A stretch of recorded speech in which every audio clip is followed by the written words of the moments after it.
Good morning, guys.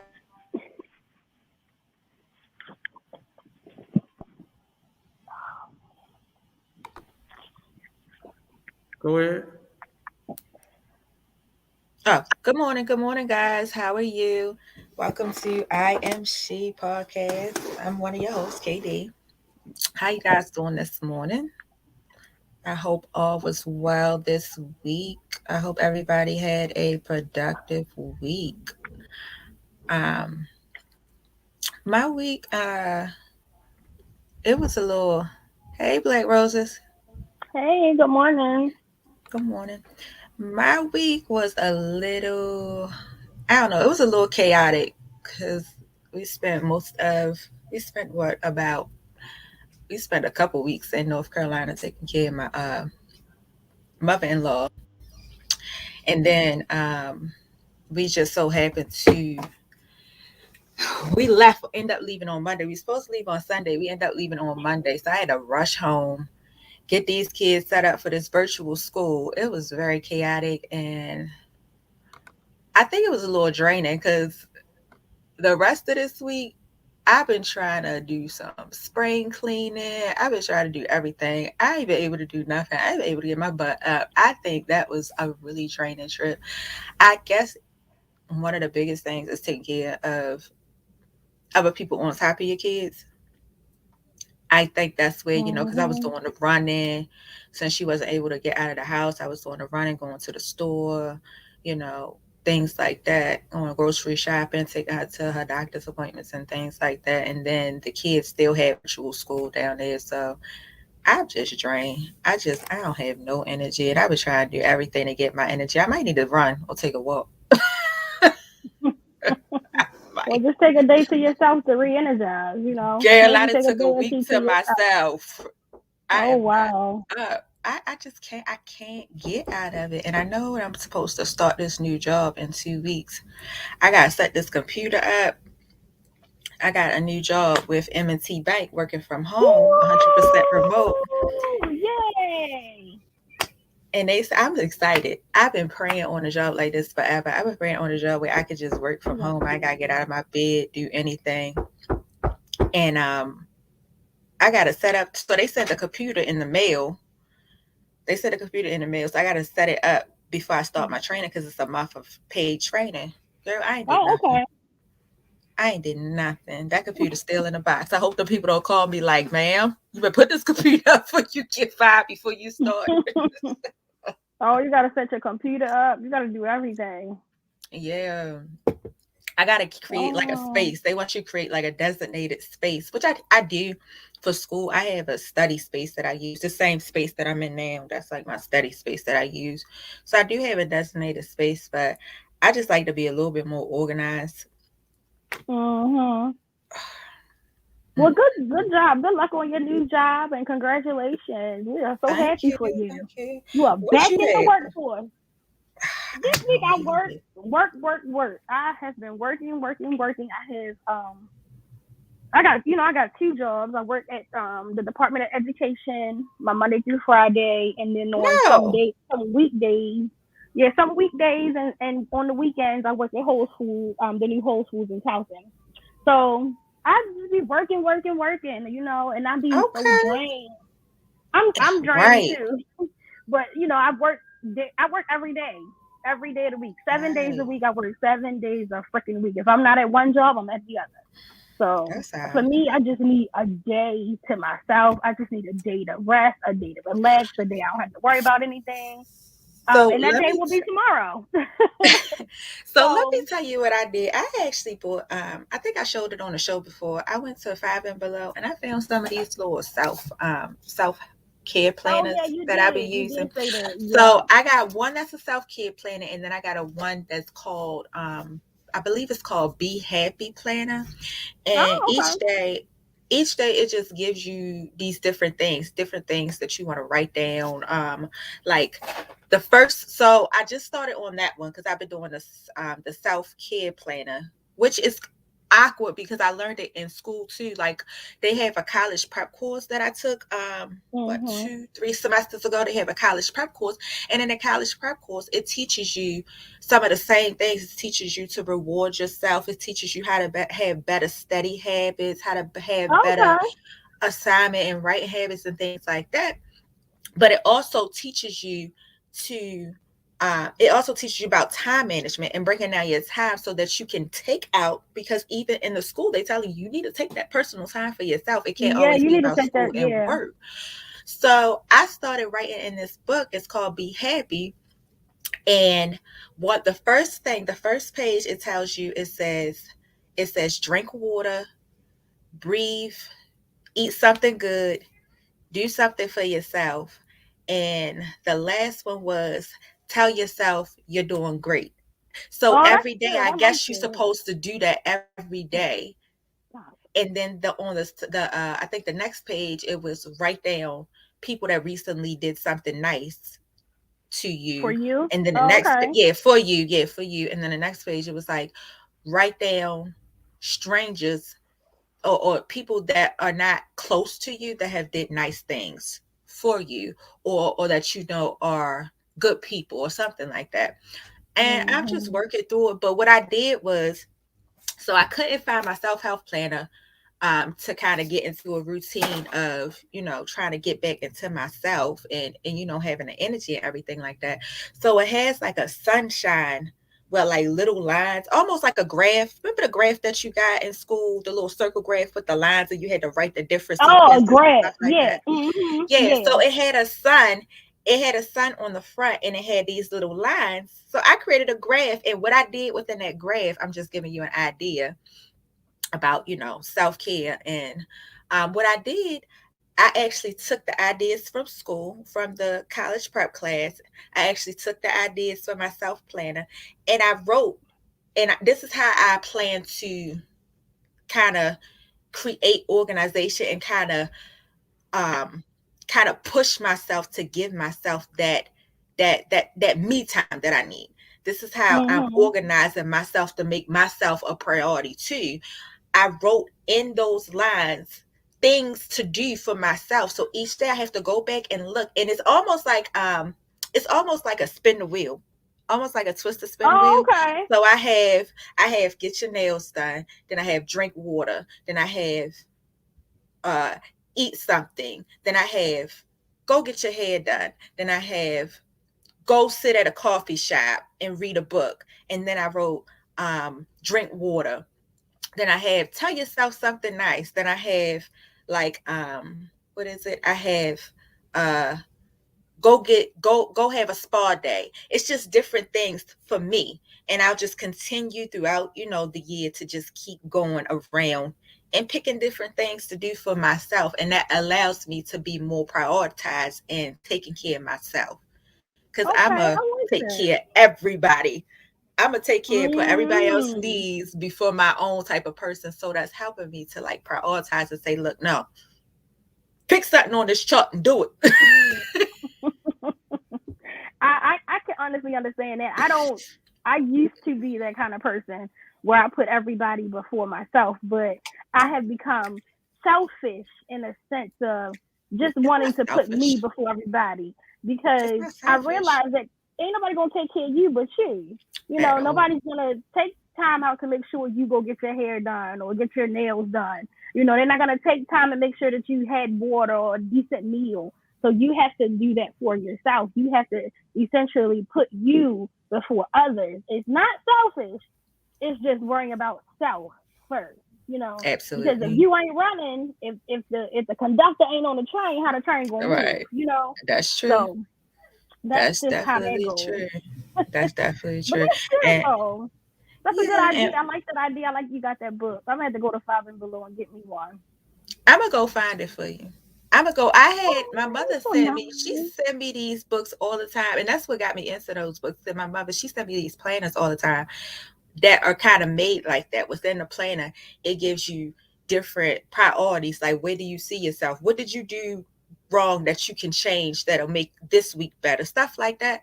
And I've been trying to find. I said I'm gonna send all my good girlfriends, all my good close girlfriends, one because all of our lives overall, we all had families, we all had kids, and we all have chaotic life, but we still doing the damn thing and trying to We make it still work. feeling, yeah, But absolutely. we still really like.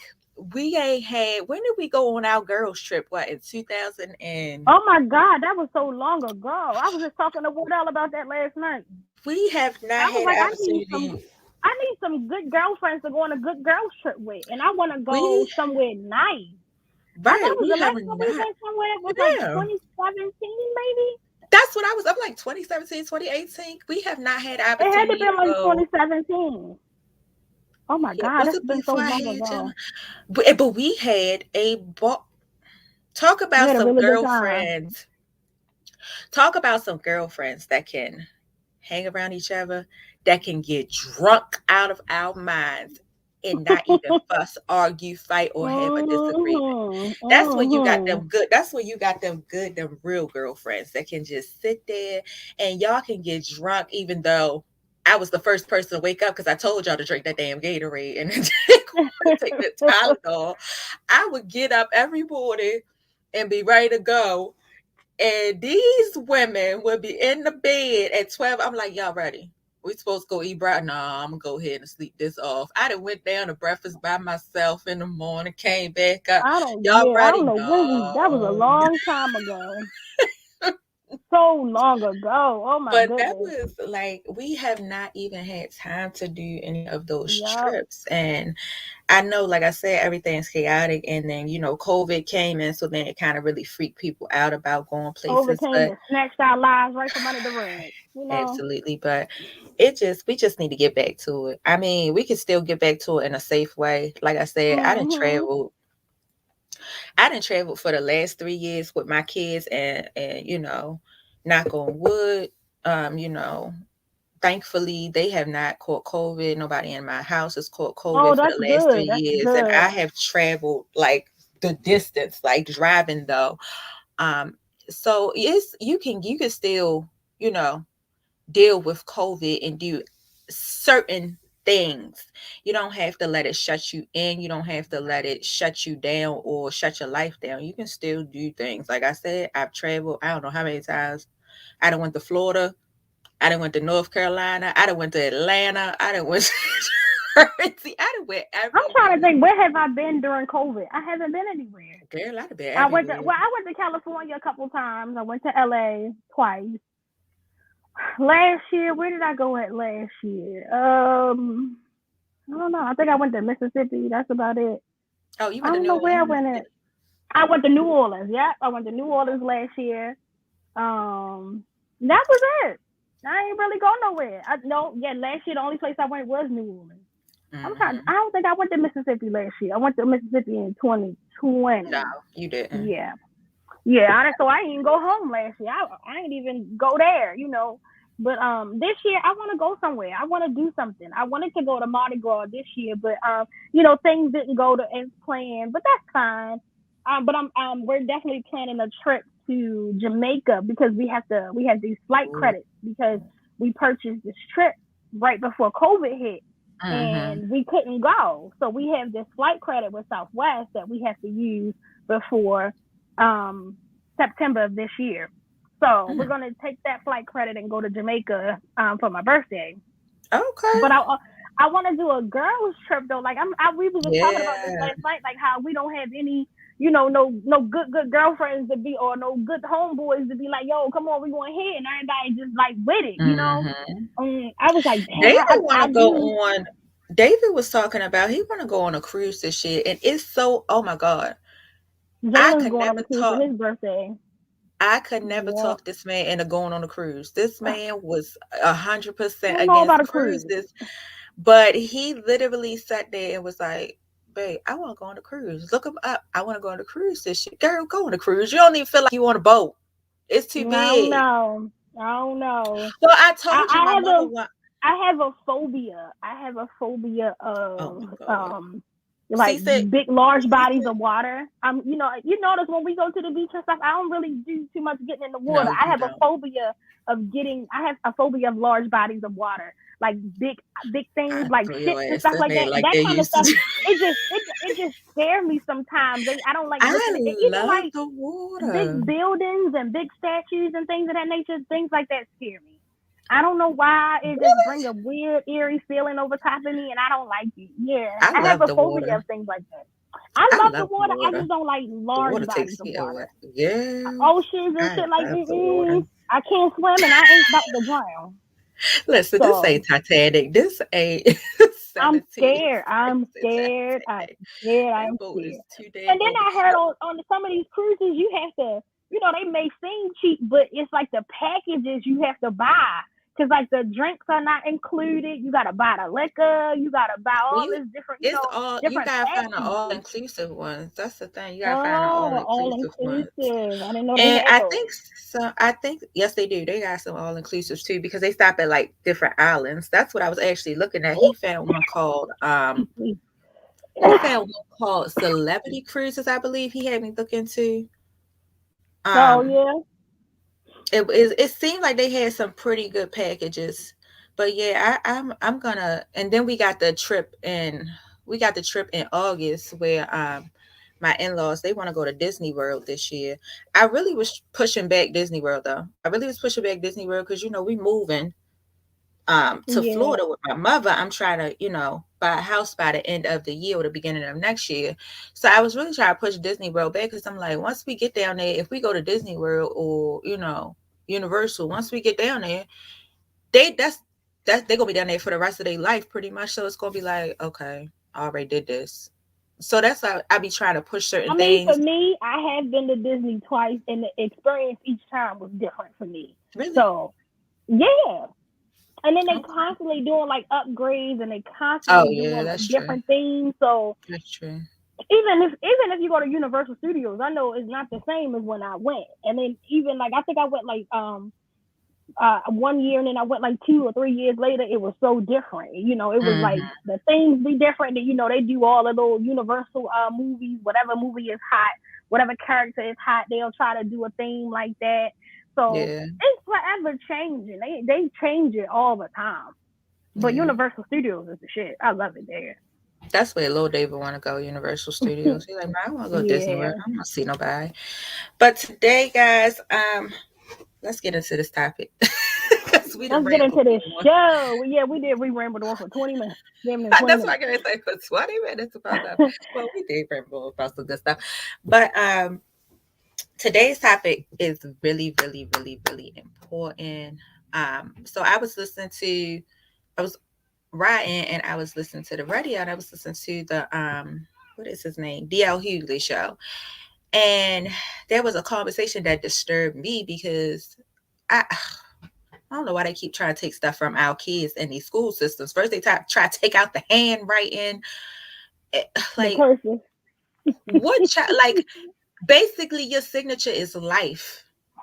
Your Your signature is signature is life. life. So why would you try to take out Mm-hmm. why would you take out handwriting in the school system when your signature is life? Your signature is everything. Everything, everywhere you go, Yeah. you gotta sign your You signature gotta now. sign your name.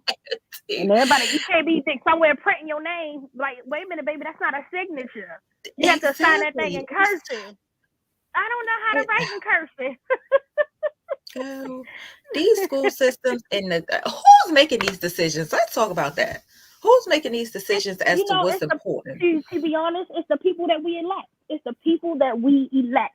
That's why it's important to vote, because these people that we are electing Absolutely. into these offices are the ones who are making the decision on how our children will essentially be educated. Absolutely. They're Absolutely. even down to math and how complicated, they try to make math now. And it's like, when I was Ugh, growing up, math was I'll be you like, I write don't know that shit. the number, and you add from line. They be doing all these graphs and putting a number on this side. And I don't know how to do all that I shit. hate Line 17 plus 17, that 7 and 7 is 14. Write your four, carry your one. How many ones do you have? 1, 2, 3. Okay, 30. but they teach it even in elementary school because Cameron is in third grade and his math techniques are the same as David and Kylie who are in middle school, like the Yeah, technique, yeah. not the math level, but the technique But of the learning technique it. on how to do it and how to learn it, Why is yeah. it so complicated when you can do the simple steps that we used and get to the same damn question? So It's you to know get what to I the started doing? same Cause damn. you ain't going confuse me. So one of my coworkers, she showed me this app that she was using for a couple of my coworkers down in North Carolina. Showed me this app that they was using for their kids called Photo Math. It's a little app where you take a picture of the problem and it'll And break it down for you. uh, So Lord David be like, "Mommy, but that's cheating. Your teacher don't know nothing. Shut up and right. just do it." And Like, here's the thing. It's different ways to get to the same answer. Just to the because same you answer. counted 3 on 2 fingers and then 3 on this one and got 5, don't mean I can't do 3 and 2 to get 5. It's Yeah, so many ways. and And what bothers teachers me be is they thinking will like mark this it is the wrong. way. Yeah. That they will mark it wrong if it's not done in the correct It's format not that done they in want it done. that But they correct. got to Yeah, the no, the same answer is right, answer. ma'am. Is Yeah, this the answer or not? That's it's okay. When how did you get to it? Don't worry how I got to it. I got the answer. right. Confusion. And that really just like you said, it's the people that you elect. So It's the for with people that we're being electing said, into these offices that are making these decisions on our children's education, with their learning, and everything. And that's what it's boiling down to. stop paying attention to who you don't like, why you don't like. Listen to their topics. Listen to what's really important to them. Stop worried about, oh, this person is racist. Oh, this person is, oh, I seen this person be around more black people than white people. I seen this person be around more Mexicans. Listen to the topics. Listen to what the importance are with these officials when you And elected knowing them because all politicians lie. All of them lie. lie. Yeah, they All of do. them lie. They do. So, yeah. They need some Carfax. Check the Carfax on these politicians. they and they should. Come on, and they But should. yeah, But but so I was listening to the radio, and one of the topics that he had touched on, like I said, it really bothered me. Um, Black history. A lot of these schools are wanting to exclude Black history from lessons. I don't wow. understand why. Why are you exclude? Because So here, what? here's my question. If you exclude, okay, if it's okay to exclude Black history from a lesson, is it okay to exclude learning about the presidents? Is it okay to exclude learning about, I don't know if they still teach Columbus, Christopher Columbus, things like that? No, they don't do that no more. They don't even get the Okay, kids out for school no more. They call it Indigenous no, People Day. I believe that's what but it's called. I think, correct me if I'm wrong, Nate. I believe that they don't even call it Christopher Columbus Day anymore because they realize he didn't discover shit. He stole America. He didn't discover absolutely. America. How you discover something that was already there? That doesn't make sense. But But they yeah, still they don't even have call it that no more. because I get the text messages, I get the emails when they have different things going on throughout the week in the kids' school. They Yeah, still have Native yeah. American Week. They have Native American Week. What? How y'all got Native American Week, but y'all want to take Black history out? I don't understand. Why should my kids need to understand about Native American if they're not Native American? Why is that important I to them? feel like with that, it's so much that goes on along with Black history that They don't want them to know about. Caucasians and people that are not of our ancestry, thank you so much. People that are not of our ancestry don't want to talk about. Essentially, Why? everybody wants us to just get over it. That's just the whole big broad scope of things. They want us to get over slavery, get over the fact that racism still exists, get over the fact that there's systemic racism still going on. Get over all that because we just want to be one big loving country, hand in hand. And then another thing, they just want us to think that Black history only includes Martin Luther King, Rosa Parks, Malcolm X, people of that nature. They don't want us to think about the Spike Lees of America. They don't want us to think about the P. Diddy. They don't want us to know about the things that a lot of these people went through. A lot of Black people have done a lot to contribute to this society, and not even in modern day times. We're talking about people who created the traffic light. Mm-hmm. People who have created the World Wide Web. It's so much out here Mm-hmm. that Black people have contributed to in history. They only want you to think about Harriet Tubman, Frederick Douglass, Sojourner Truth. They only want you to think about those faces because they think that stamp Black history. It's so many people out here that has put a stamp in our history that they don't want you to know about. They don't want you to hear these things. They don't want to talk about these things. Because the fact of the matter is, y'all can walk around this earth freely now. Ain't nobody hanging y'all. Ain't no Ku Klux Klan running after y'all now. And they want you to think that everything in Black America and for Black people in Black history is done away with now. Okay, now y'all got y'all little civil rights. Now y'all done got y'all little right to vote. Y'all done got all the stuff y'all was begging for. Now y'all done got your desegregated schools. They want you to think that that's important, and that's not important right now. There's still things going on in our history and within our culture that is wrong. Flat out wrong. Absolutely. And the kids should know. The kids should be able to understand. They should be able to just, like you said, even with going back to, the African American inventors, Frederick Douglass, even going back to, you got so many Black people that have invented a lot of things. And that's what I liked about the Tom Joyner show. I think it was the Tom Joyner show before he went off air. He would do 365 days of Black history, where every single day he would highlight a Black individual that created or had something to do with our society. And it was somebody Black. He wanted you to know that Black history was more than just a month. Black history was 365 days of this year. It is. 365. It is. But one of the biggest things for me is I feel like when it comes to, like, for instance, when it comes to, I don't want to use Black Lives Matter because a lot of people have their different standpoints on Black Lives Matter. But when it comes to the new saying, melanin, and the new saying, my Black is beautiful, and things like that. When it comes to those terms, they feel like, okay, you don't need to do all that.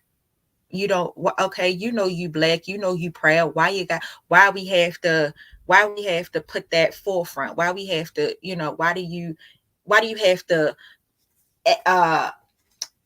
exhibit that? Why do you have to be all, all show about, okay, you Black, you proud? It's like, for me, it's like they want us to just be quiet. Like, you hear, you got the rights that we giving you, now be quiet. But it's more. Black history is way more. It's way more to Black history. It's the lessons that I remember, the lessons that are taught behind these African Americans, behind our history. It's the lessons that are taught, because these lessons benefit the kids. Well, I can't say sometimes, but these lessons really benefit our kids, because it also gives a sense of, wow, we did that. I can do something. I have more power than you saying I have. But the other thing is, why is it so important to remove it from the system, from the school system? When back in my time, or back in your time, these people that are making a decision to say, hey, we can take that out. You had no problem sitting there and learning it.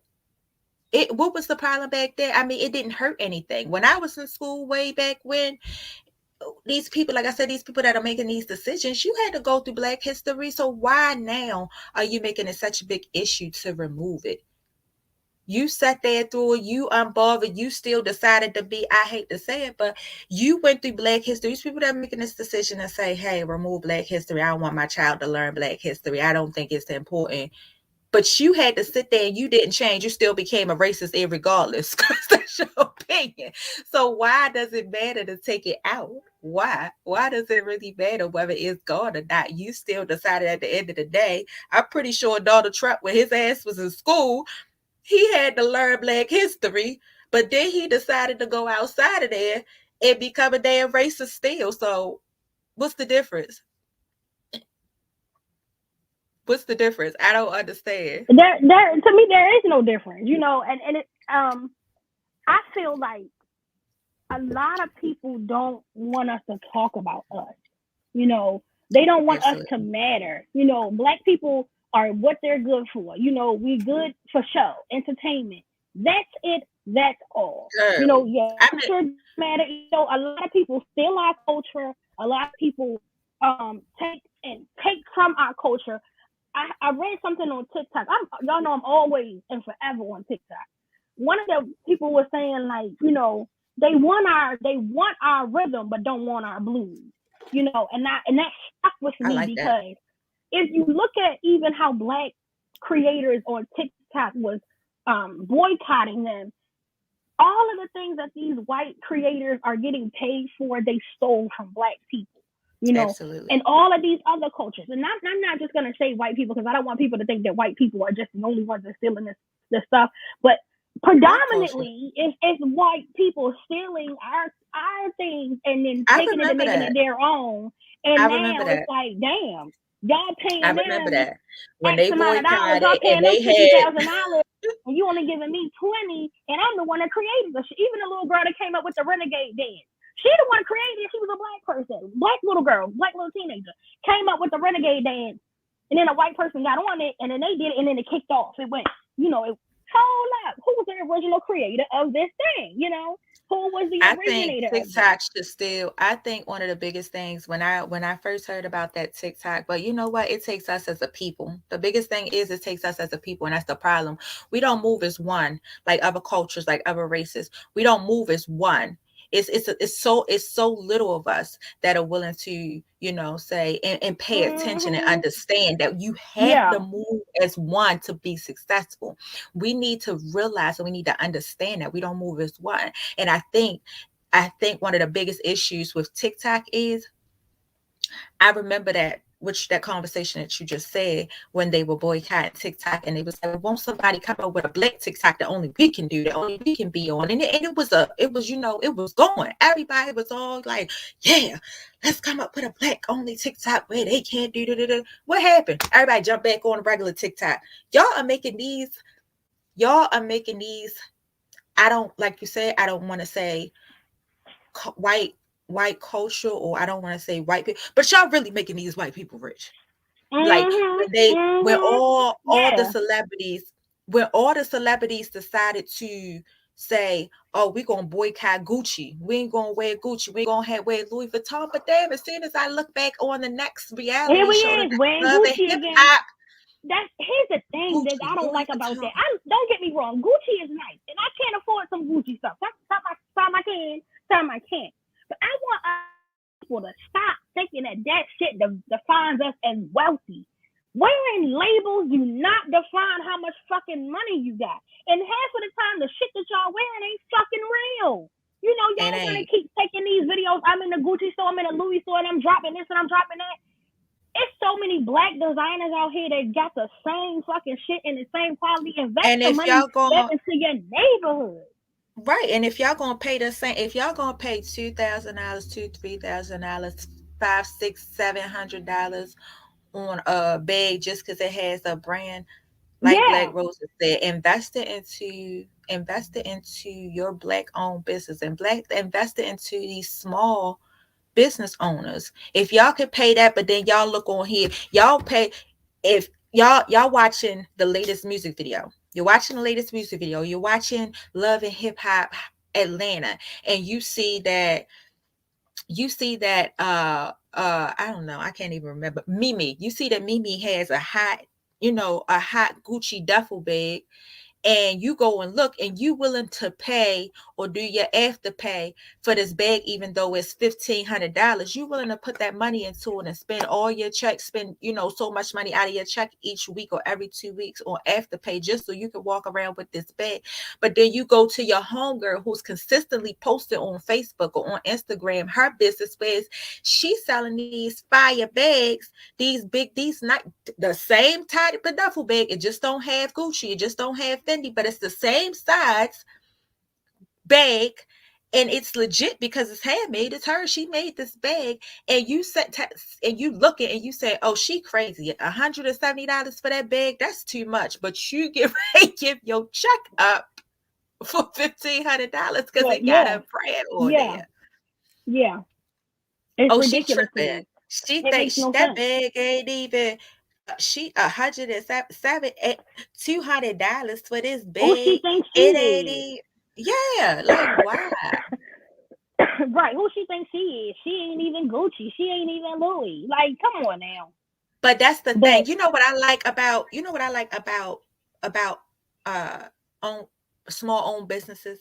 You know why I like to shop with small owned businesses, because I've always been like that, and that's why I'm not really a label freak. I can never be a label freak because I just have something in me where I always want to be original. I always want to have something that nobody else has. So to shop our black owned, to shop, small businesses, I love it because I have something that nobody else have. I love these single handed pieces that you're not going to get from mm-hmm. anybody else. So you're not going to be walking Yeah. around and you see she, her, and her have it, but that people walk up to me and say, "Where you get that from? I like that." But they're not Yeah. gonna find. That's what I like about, the things that I wear. The things that I wear out in public is when people come Mm-hmm. up to me and they say, "Where you get that from? I ain't never seen that before." That's what I like. And that's what you getting when you supporting your small business, when you supporting your homegirl for that $170 versus that 1,500, on that bag. You gonna see a hella knockoffs of the same bag. Here you is paying $1,500 when you can go down the street in front of University of Maryland and they gonna buy that same bag for $200, baby. Who know the difference? I can honestly say I fell to the hype of something before. There was these Alexander McQueen shoes. They look like little space boots, but they are so cute. And I was like, damn, I want them. I seen one of my old coworkers. She was like, oh, look at these. I'm like, dang, I gotta get me a pair of those. Now somebody was selling those same knockoff pairs, so to speak, for $300. My dumb ass, like, I'm gonna go buy the real kind. Go and buy these $750 Alexander McQueen shoes.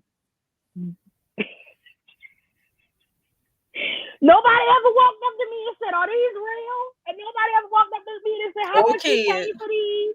Nobody cared. Nobody even noticed they was Alexander McQueen. So At I'm all. wearing these $750 shoes in New Looking Orleans, like crazy.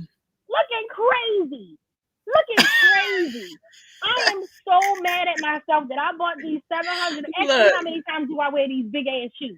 I don't look, wear them where that you could often. have wore your own brand. When I could have went and got some Steve Madden, because Steve Madden go get the same kind of shoes that he get, and He and sure and do. and do what he do. I could have got some Steve Maddens and called it a fucking day. Because who gonna check me at the end of Right. the day? When you Right. wear what you want to wear, Right. who's gonna check you? Nobody's gonna check you. Right. Who's gonna walk into you like, haha, that's why you got on fake shit? Don't check You, I would you. never. Who gonna I check would me? never. I But would these never. I would never. I would we never. I know. I did it. I went and bought some I would never $750 invest in a freaking pair shoes. of. I can't even invest in a Louis Vuitton. I can't. The red bottoms, girl, I'm not for. I can't go in my pocket.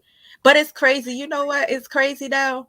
Remember I told you that when we Gemma had her birthday and David went and took her out for her birthday and he bought her the Chanel bag. Now my Mm-hmm. daughter is a label. She is a label Freak. freak. But she don't even know it's label. It's cute because she don't know it's label. She just likes it. It's just if it's cute, she wants it. And I don't, but we'll get it. She the girl. Get it. I'm like, yo, Right, you just we'll get it. spent how much That's it. on this bag? She just likes it, but it's crazy because like I had to realize because I'm sitting there and I'm looking at. I told you I'm putting her Instagram together because I'm trying to get her brand out. Trying to get her a clothing line, a couple of things out, Gabriella Elise collection. So I'm putting her stuff together, and me and my mother have been working together to look at different things to try to put her Instagram page and everything up. And as I'm looking through stuff, she'll sit beside me because she sometimes want to see. I told you last week, I want to be just like you. So she'll sit beside me and look at me. And girl, she seen this cute little bag. It was almost like the bag that he sat there and paid, the Chanel daggone bag that he bought. And that bag, I think it was like maybe $20 on Amazon. Girl, I said we could have took this bag and got her the $20 bag on Amazon and been You here could the have got next her a day. $20 bag and been fine. She'd have been just okay. That's the thing. But a lot of the time, it's just like we have to learn and invest in ourselves and invest in our communities. We Not only that, often right? I feel like as a race we need to come together a little bit more than what we do. We so worried about who gonna pay, who going half on the bills, and who doing this and who doing that, and black women ain't this and black men ain't that, and it's like we are our biggest enemy. You know, we often say, "Oh, it's the Definitely. white people that's against us." We are against ourselves, and until we as a race can come together and mesh together, they will continuously kick our history out of schools. They will continuously not to teach us about ourselves, not to teach us about where we came from. They will Definitely. continuously do these things. Once again, I was on TikTok, and this black creator was going on different Caucasian people lives and saying Happy Black History Month. It got to these two young white boys. They were like teenagers. And he was like, Happy Black History Month. Wait, black people have their own month? Is there a White History Month? And he was Nigga. like, Oh, somebody was like, girl, I you ain't made never me heard. I ain't the other little white. He wasn't Caucasian. He looked like he was maybe of some type of Hispanic descent. The other person on there, he might have That's been bad though. mixed race, but he looked predominantly Hispanic. He was like, wait, black people have their own month? I never knew it was a such thing as Black History Month. So you That's go bad into these though. predominantly white schools, right? You go into these predominantly white schools, and they're not even teaching their kids that February is Black History Month. They don't want to know that shit. They don't want you to know that. Because why you gotta know about Black history? But That's in the sad though. same breath, they don't want their kids to be taught the critical race theory. You know, they don't want That's true. them to be taught that because somebody, That's I don't know definitely who true. came up with it. I have to research that. Who came up, or maybe Nate, you know, who came up with the idea of teaching the critical race theory. I don't know where that came about, and I don't really know much about it. I do know that it has something to do with teaching more about what white people did to take over this country, to take over the people that were already here, and Hmm. that involves systemic racism, that involves the white privilege, that involves all of these things that white people have done that they don't want to talk about. You know, and I was scrolling. I'm always on social media. So I'm scrolling through social media and the picture of Ruby Bridges came up. Nobody wants to talk about the people who were in the background who just might happen to be your grandfather that was shouting racial slurs at this little girl who was, I think it said something like, y'all are afraid to learn about your history. Imagine how she was afraid to walk into the school. You know, they had these white officers surrounding her while Yeah. she was going into this segregated school. And this lady is alive today. This Today lady is she alive is, today. I believe she's and a like lot of in her people don't know about 60s. her. I believe Mm-hmm. she's like in her 60s. And it's like, She is. so this wasn't just like 400 years ago. This was literally 50 years ago. It definitely 50, was 60 because years ago.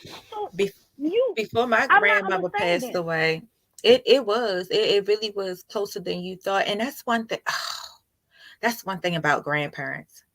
When my grandmother was living, a lot of people don't like to sit there with their grandparents. A lot of people don't like to talk to their grandparents because these, young girls, you know how they is. These young guys, they just want to run, run, Mm-hmm. run, run, run. But sometimes sitting there with your grandparents, I loved sitting up in the morning having conversations with mama, getting up, eating Mm-hmm. breakfast, sitting down having conversations with mama, because I found out that she still went through racism as a young girl. Yeah. I found out that when she was young, they still had those colored bathrooms, the colored Still water had the fountains. colors, not water fountains. You know, they still had all that going on, but they had to walk to school where they that's couldn't what get I'm on saying. things like that. That These wasn't that white long parents ago. don't want their kids to know the shit that their grandparents did. Did. So if I am a 45-year-old white woman and my son is 10, I don't want him to know that his grandfather was a racist. I don't want him to know that his grandfather was a part of the Ku Klux Klan out here hanging folks and doing shit to black people. Why would I want him to know that? Because that's not, no, that part of history not important. See, once again, me being on TikTok, a white woman went to the African American Art Museum. I think her picture was up. Anyway, her picture was on the wall as part of being she was part of this civil rights movement where she would go purchase tickets to this amusement park or something, I believe, and go out and give it to the black people because black people couldn't go buy the tickets. So this was just in the 60s. She would go purchase these tickets and give them to black people, and black people would bum rush in there. And if you got one or two, there's something you could do. But if you got like 20 black people coming at one time, and this is a segregated area, what you gonna do? What you gonna do? So I think they made a misprint and put that it was in Baltimore, but she said it really happened in Arlington, Virginia. She was like, this didn't happen in Baltimore.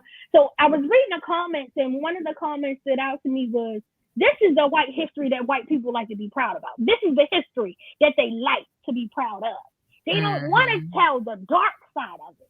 You know, they want to show if it was good history, they don't have a problem with it. But if it was bad history, why do you want to know about? Why would I want to know about that? Why do I care? You know, and for some people, it's like some young, even teenagers, my child age and kids your age, their grandparents and great grandparents were the people who did this shit.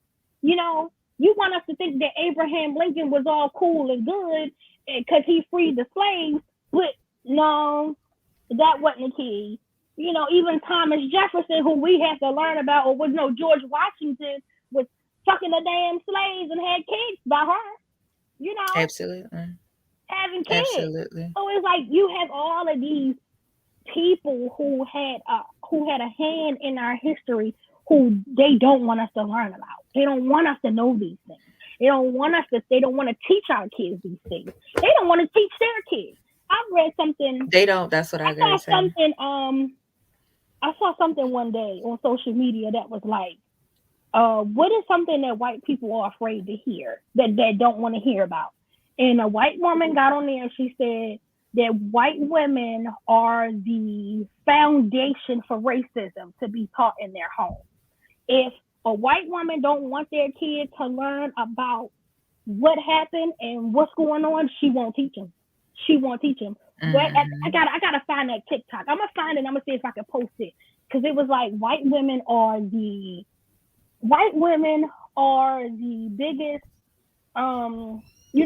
the holder of it all. Because if a white woman don't want her child learning that shit, she's not going to teach them. They said, what is critical race theory anyway? Critical race theory is an academic concept that is more than 40 years old. The core idea is that race is a social construct and that racism is not merely the product of individual bias or prejudice, but also something embedded in legal systems and policies. The basic tenets of critical race theory, or CRT, emerged out of a framework for legal analysis in the late 1970s and early 1980s, created by legal scholars Derek Bell, Kimberly Crenshaw, and Richard D. Okay. Yeah. So what exactly is it? What exactly is it? Is it given? I believe it's just a glimpse into how race plays, how race basically plays on our day-to-day lives. If that's my firm belief, it's only taught in a few select law schools, not elementary or middle high school. I think they're not trying to let that, because I think they're trying to get critical race theory into elementaries, middle schools, and high schools, but they don't want that to be taught to their children. But I don't know. I'm not really privy to what it teaches. I'm gonna look it up. But in my opinion, this is mine. It may not be true. I think I'm it gonna has look it something up. to do with how racial bias plays out in our day-to-day lives, and how they're trying to say it was already been. They're trying to say it was already been teaching. They've been already been teaching it. Mm, I, I don't think that's true. But that's one of the biggest. But one of the They biggest trying to say that, things. but that ain't true. That ain't true because it's a lot of shit But that you, I learned that I didn't learn in elementary and middle school when it came time for fucking Black History Month that I know now. but I here's didn't know a another lot of shit. thing. Here's another thing.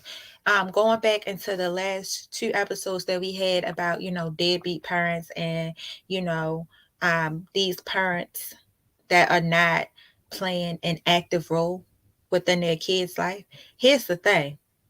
Here's another thing. Here's another issue with why they're being allowed to bring these lessons into our school or take these lessons out is because these white people are paying attention to everything that has to do with their kids' education. We are not. Mhm. We are not. And that is the problem when it comes to being active. You have to be active. You have to know what's going on.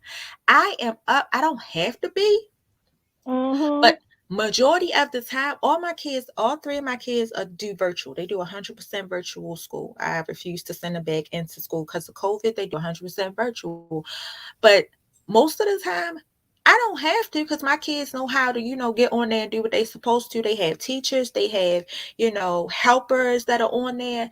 But I sit up. If I'm not sitting beside them for the majority of their classes, I'm sitting near them and I'm listening. I'm listening to everything that these teachers are saying. I'm listening to everything that these teachers are teaching. And if I hear something or, see something that I feel like, oh, what the hell is she talking about? Mhm. Why your Mhm. teacher talking about this?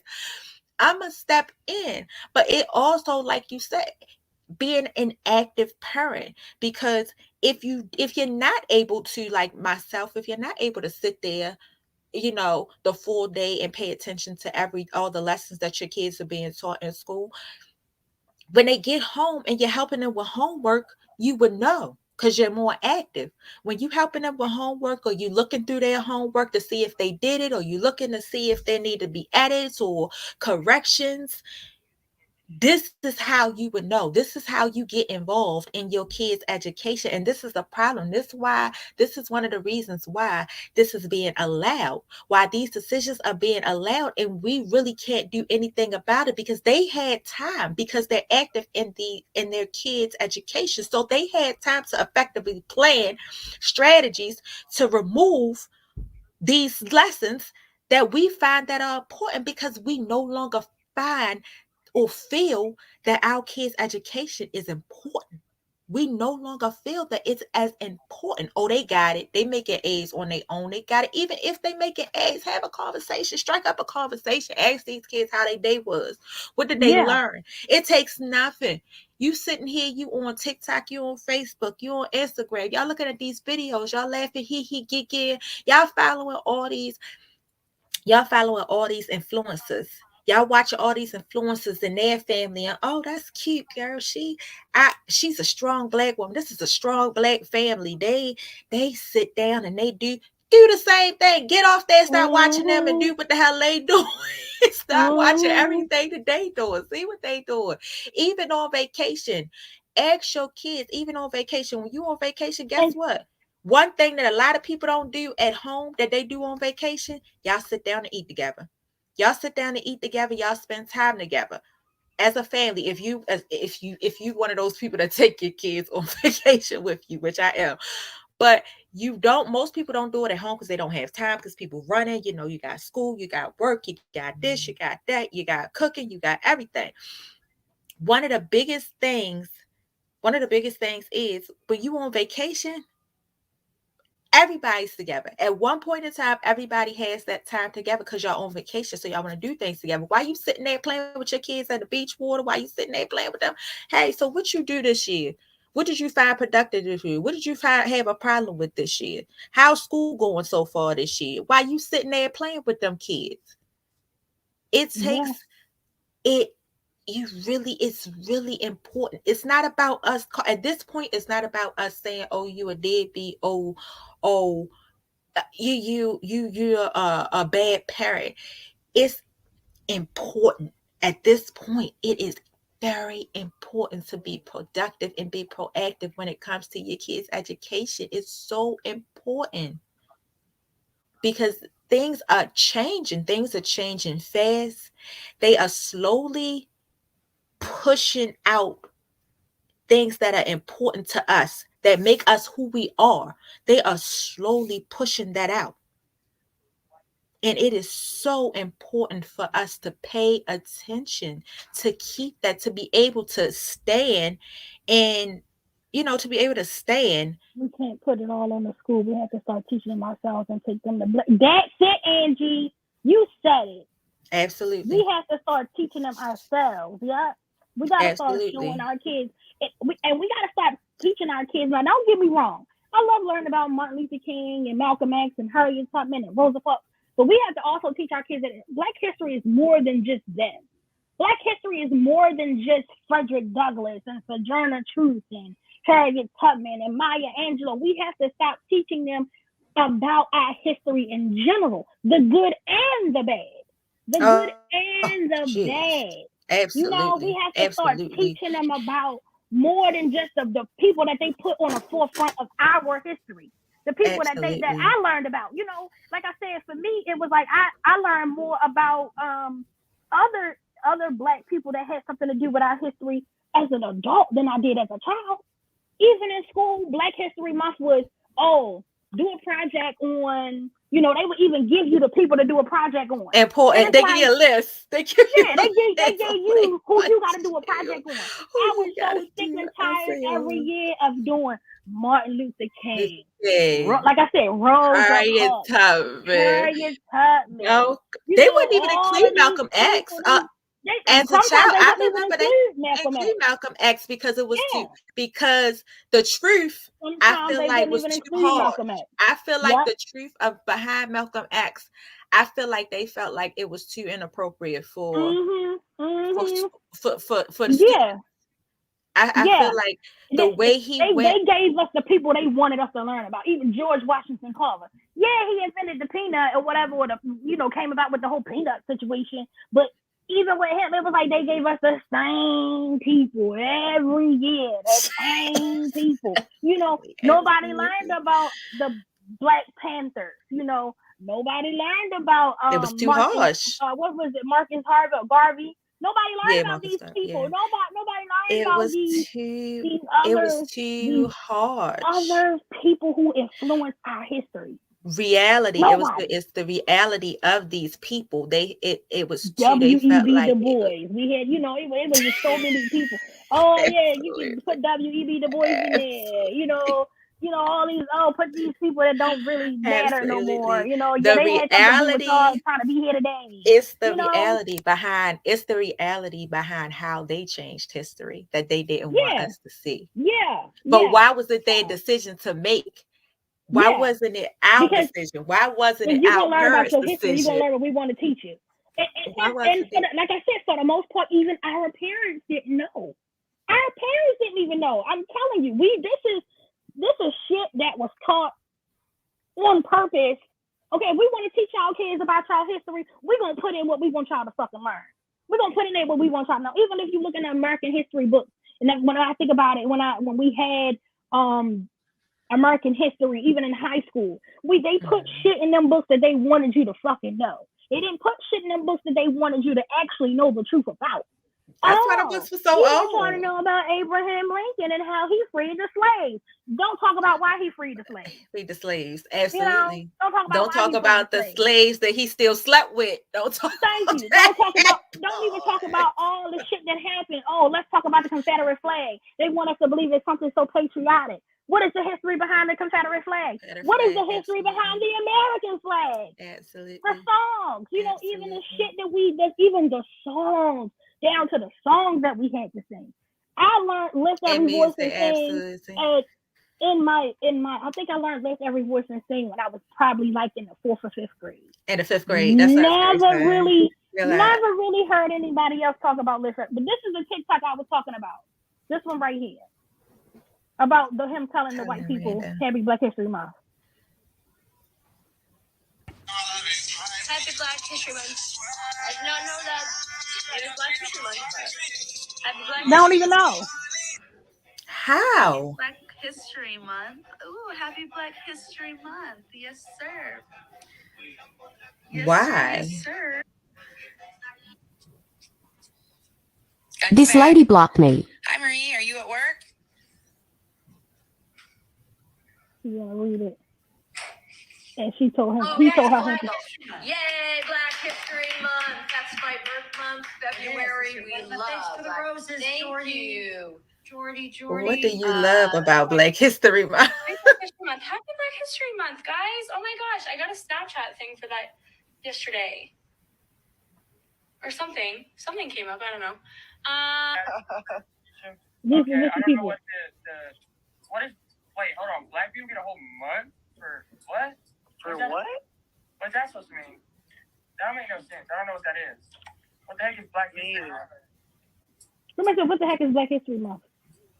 Is Black History Month actually a thing? See? Ooh. I don't think so. I don't think so. I don't think so. You don't think so?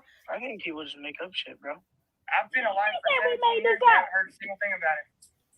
No. He said he's been on this earth for 17 years and never heard about Black History Month. Telling random people Happy Black History Month. I've been on this earth for 17 years and never heard about Black History Month. Sad. Wow. That is so sad.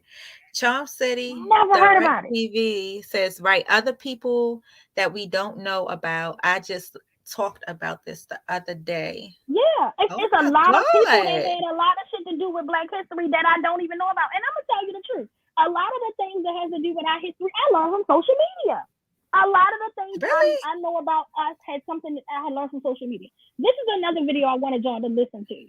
White women are the linchpin that allows white supremacy, homophobia, transphobia, and misogyny to flourish in this country.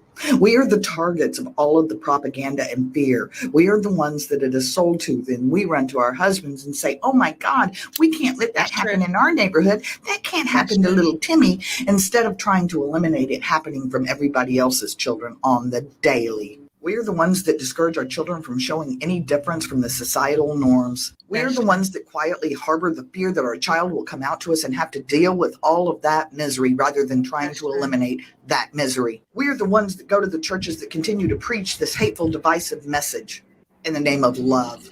We are the ones fighting to keep transgendered people from going to the bathroom they identify with for fear our children will catch it. We are the target of all the propaganda and laws. We have the ability to change every bit of it. You just have to value your humanity over your whiteness.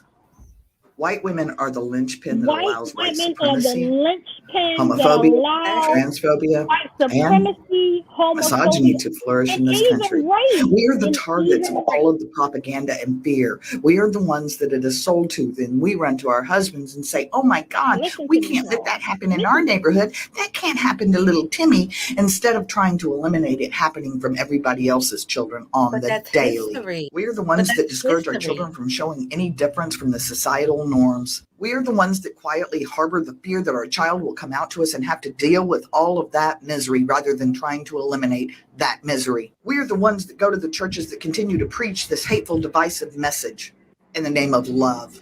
We are the ones fighting to keep transgendered people from going to the bathroom they identify with for fear our children will catch it. We are the target of all the propaganda and laws. We have the ability to change every bit of it. You just have to value your humanity over your whiteness. White women are the linchpin. But that's history. If you think about it, if you go back to all these truth-based stories and these movies and stuff, and all these African Americans who were lynched, who were killed, who were dragged by the KKK, where did it start from? Where did the story of why and how and the reason behind them being lit? Absolutely. White women and their white women tears. Don't get me wrong. I don't think all white women are bad. I have some really good close white friends. I have some really good white people that I know. My stepfather is white. However, white women are the basis for half of the shit that go on in this country. Like she said, they are the propaganda. They are the ones that they target. Because if a white woman stands up to her husband and say, no, we're not going to teach this shit to our child, it ain't nothing the husband going to do about it because he's going to stand beside his wife. He gonna stand Black beside. women, we have that fucking power too. We have that power. Again. And you tell your family what you want them to fucking know. Again. You don't teach them what the schools want them to know about Black history. You can't. You give them your fucking history. You can't trust them. I could have stood up and I wish I could have taught my son some of the shit that I know now when it comes about us. I couldn't teach my son that shit. When my son was in high school, elementary school, middle school, I don't even think I heard him say shit about Black history. And when he got in middle school and high school, elementary school, maybe. High school and middle school, I didn't hear shit about, oh, Mom, we got a Black History Project.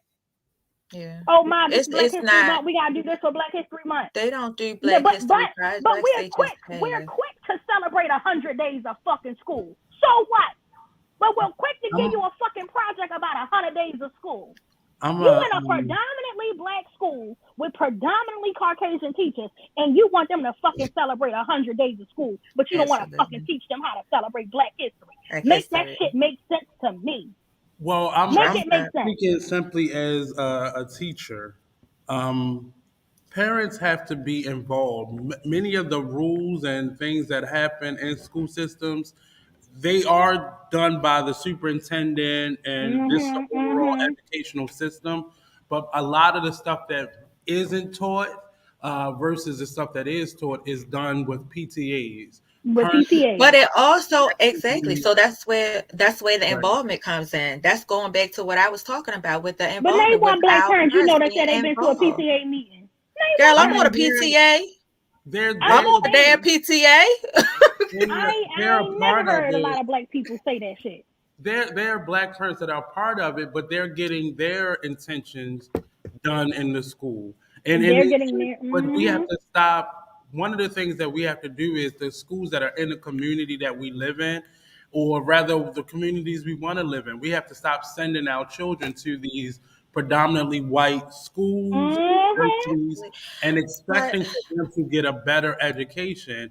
But that better education means they're not going to get an education about themselves. Yeah. Okay. All right. From my standpoint, I hate to always be the person that's the outsider. But from my standpoint, like my kids, they go to a predominantly white school. My kids go to Baltimore County schools, and it's not because I want them to get a better education. It's because I don't feel as though because I went to predominantly Black school. I went to Matthew A. Henson. I went to Lamel H. Middle School. I went to Woodlawn High School. So it's not about them getting a better education. It's about the fear of what our community is allowing our kids to go into these schools and do to other kids. It's what you mean by bullying. But that's when Nate started talking, I said the voice of God. Hey, Nate. But that is. But that the idea that those schools would be safer or better for your children is a myth also, because a lot of those shootings, it is a myth. A lot of those shootings, Columbine and so on and so forth, were and they were public schools, but they were in suburban areas. So it's not across the board. And as somebody who grew up in private schools and county schools, it's not a better education because your child has to deal with racism. Your child has to deal with being discriminated. And then ultimately, your child has no connection. I learned about every other race throughout school other than my own. There was never... Other than my own. Every year, they had a week where every day it was a different culture we would eat in the lunchroom. It was never any African food or Caribbean food that week. Like in Native American, like that Native American week that I was talking about. I mean, but you have to send your children, no matter what school you send your child to, you have to be actively involved. You have to be actively involved. That's what I'm saying. You should not just simply send your child to a McDonough or I went to Archbishop Curley. Don't keep sending your children to these schools and you have no involvement in it. Or it just sounds like a good idea because it sounds good. Because you want to get your kid name out there. Even with St.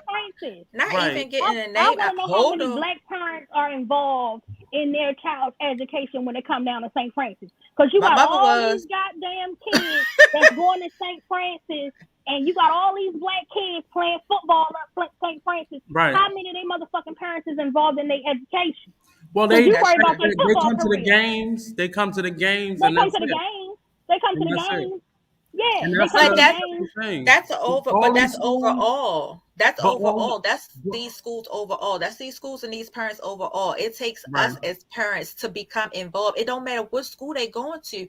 It just takes us. We hold accountability too. I want to hold accountability for us as parents too. Right. We need to become more involved. That's one of the biggest issues. If we not involved, like you just watched the video, these white women are involved. These are the ones that are the president, the vice president of these PTAs. They going to the school. But there's also the principals. They're also the principals. They're also the superintendents. They're also the teachers. They're also the teachers. But you have to be. I love the fact that my mother worked hard to put me through those schools, but she wasn't involved. So I was fighting every day because somebody was calling me out my name, or I tell this story all the time. My one day of Black history in high school, because that's typically when your child first gets history. Elementary and middle, they have more social living and social studies where they learn about key individuals. But high school is when they first get it. And my one day of Black history at Archbishop Curley High School was basically to tell me that slavery wasn't as bad. And these are his words. Slavery wasn't as bad as we have made it out to be, or people have made it out to be. Why would I beat my slave? That's like you beating your tractor. Yeah. And that was my one day of Black history. And then he skipped over to what's next, the Civil War. And it was just that easy. And it was myself and one other Black student in that school, in that class that day. And I can imagine how many white students in that room that day have a warped sense of what Black history is. Because they probably never got it up until that point. And that one day, with us being in the classroom, it validated it for them. Because the teacher is telling me this is what it was. So it wasn't as bad as they made it. This is the rhetoric that many of them have. Slavery wasn't as bad. Why would they beat their slave? That's like beating on your farm tools. That's what we look like. Yeah, that's what we look like. Yeah. That's what we were to them. Right. That's what we were to them. So understand that's why these children have that idea and these adults have that idea, because that's what they've been taught. But we wasn't there to understand what the curriculum was as parents. We just was working ourselves. Absolutely. We went through jobs to be able to afford to send our child to that school. So we have to take responsibility. Thinking that the education was better. Thinking that it was better. I'm smart, but I went to the Blackest college that I knew to go to because I know I had a warped sense of what Black history was based off of the school. Absolutely. They got the school system. Absolutely. I want my son, and I want us to encourage our kids to go to these HBCUs. Go to these HBCUs. I heard somebody say one time before, I know a friend that graduated from an HBCU, and he said to me, I'm proud that I went to an HBCU, but when they see that on my resume that I graduated from an HBCU, they don't want to hire me. They push back. I heard that too. I heard that too. That's crazy. I heard that too. I actually heard that on the radio. Education is less than when we go to these schools. They think that we're not learning shit. They think that we're not getting the things that we need. But when all actuality, if that's the case, then why are these schools still in? Why are these schools still running? I think it's fear. I think it's fear of what they're scared that we learned when we go to these HBCUs. I think it's the fear of what they think we learn, that they're gonna be a troublemaker. I'm gonna be honest with you. I've sit in a lot of white meetings, and I was that fly on a wall that was safe to them. So they said what they really want to say. The idea is that the quality of education is not always comparable. Me going to a school like Coppin probably derailed a lot of my education. And I'm not speaking bad about an HBCU, but you need to put the same amount of energy into knowing which school to send your child to, whether it's an HBCU or not. But at the same time, the white people do not fear us. They do not think we are as intelligent. They don't think they know we're not as powerful, and they can see that we're not as unified. So they know we're not. That's what gets them going the most. To me, that's what gets them going the most. They know we're not unified. They know that in this Black community, there is no unity. There will never be unity. Never be unity. We are not. And I don't know how many years we would have to undo just to get us all on one accord. That'll never happen. You ain't never heard no white conversations. I ain't never heard on no TikTok or no social media where white people talking about going half on bills or what white women ain't doing or what white men ain't doing. We the only idiots doing this shit. We the only ones. We are the only ones keeping up the negativity in our community. What? We have so many outside forces that we can't even come together because we so worried about, oh, well, Keisha, you supposed to be in the back. I'm supposed to play the front. I'm the man. If you're so confident in being a man, then be the fucking man. Well, but understand that the power in this dissension was in their hands.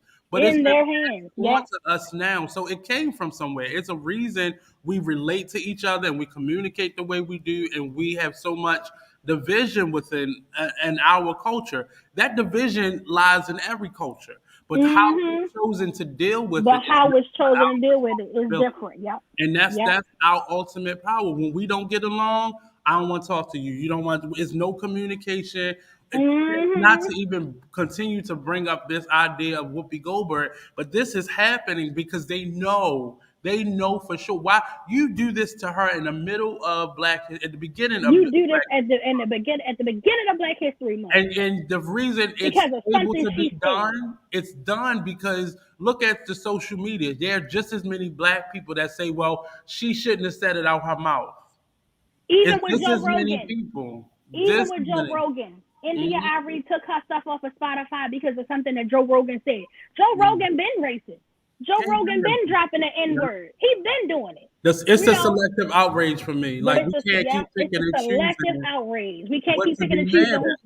But just because it doesn't, just because this thing, you may never have watched The View, so you don't care what has happened to Whoopi Goldberg. But despite that, we just saw that happen with Monique. We saw that happen with absolutely. Yeah. But because you don't, and two things, because you don't like somebody has nothing to do whether something is happening to them is right or wrong. Wrong. There are people right now that I choose never to deal with again. But if I saw something bad happening to them, I would speak out and with the same energy as if they were my best friend. If they was my best friend. So we don't do that. If I like you or not, that's what determines whether or not. We take so much glory in people being down. Yeah. We take so much glory in people's downfall. It's ridiculous. Why do we celebrate it? Why do we celebrate people's downfall? We glorify people's downfall because we want to be able to say, "Ha ha! Look, you ain't shit without me." If I was with you, it wouldn't even happen that way. We was cool. It wouldn't even went down that way. Yeah, we take so much glory in people's downfall. But that's what they're hate to see the next motherfucker doing better than us. But see, that's what happened. Typically, in any situation, whether somebody's getting molested or somebody's getting bullied, those things happen, discrimination happens to people when they feel like nobody is supporting them. So I can continue to do this to Black people because nobody is supporting them. They're not supporting them. Nobody gives a damn. Nobody's going to stand up because this situation that happened with Whoopi Goldberg, there was nothing she said that was insensitive, inaccurate, or anti-Semitic. It was nothing she said. But there were plenty of Black people that bit the bullet and fell for the bait and sided on the side of Jewish people. There were so many Black people, all for the sake of a check, all for the sake of a check. Trying to be different and contrary. But it was nothing she said. And I challenge anybody who feels any different to go back and listen to what she said and then judge it. Don't go based off of what you heard or a soundbite. Go back and watch the show. But again, this happens when they know we don't have the support. We're going to be outraged, but what are you going to do? But what are you going to do? What are you going to do? Nothing, because they're going to lose a check, like you said. Yeah. We're going to be outraged, but what are we going to do about it? If all of us are standing up, what check are you going to lose? We run the economy in the United States. Absolutely.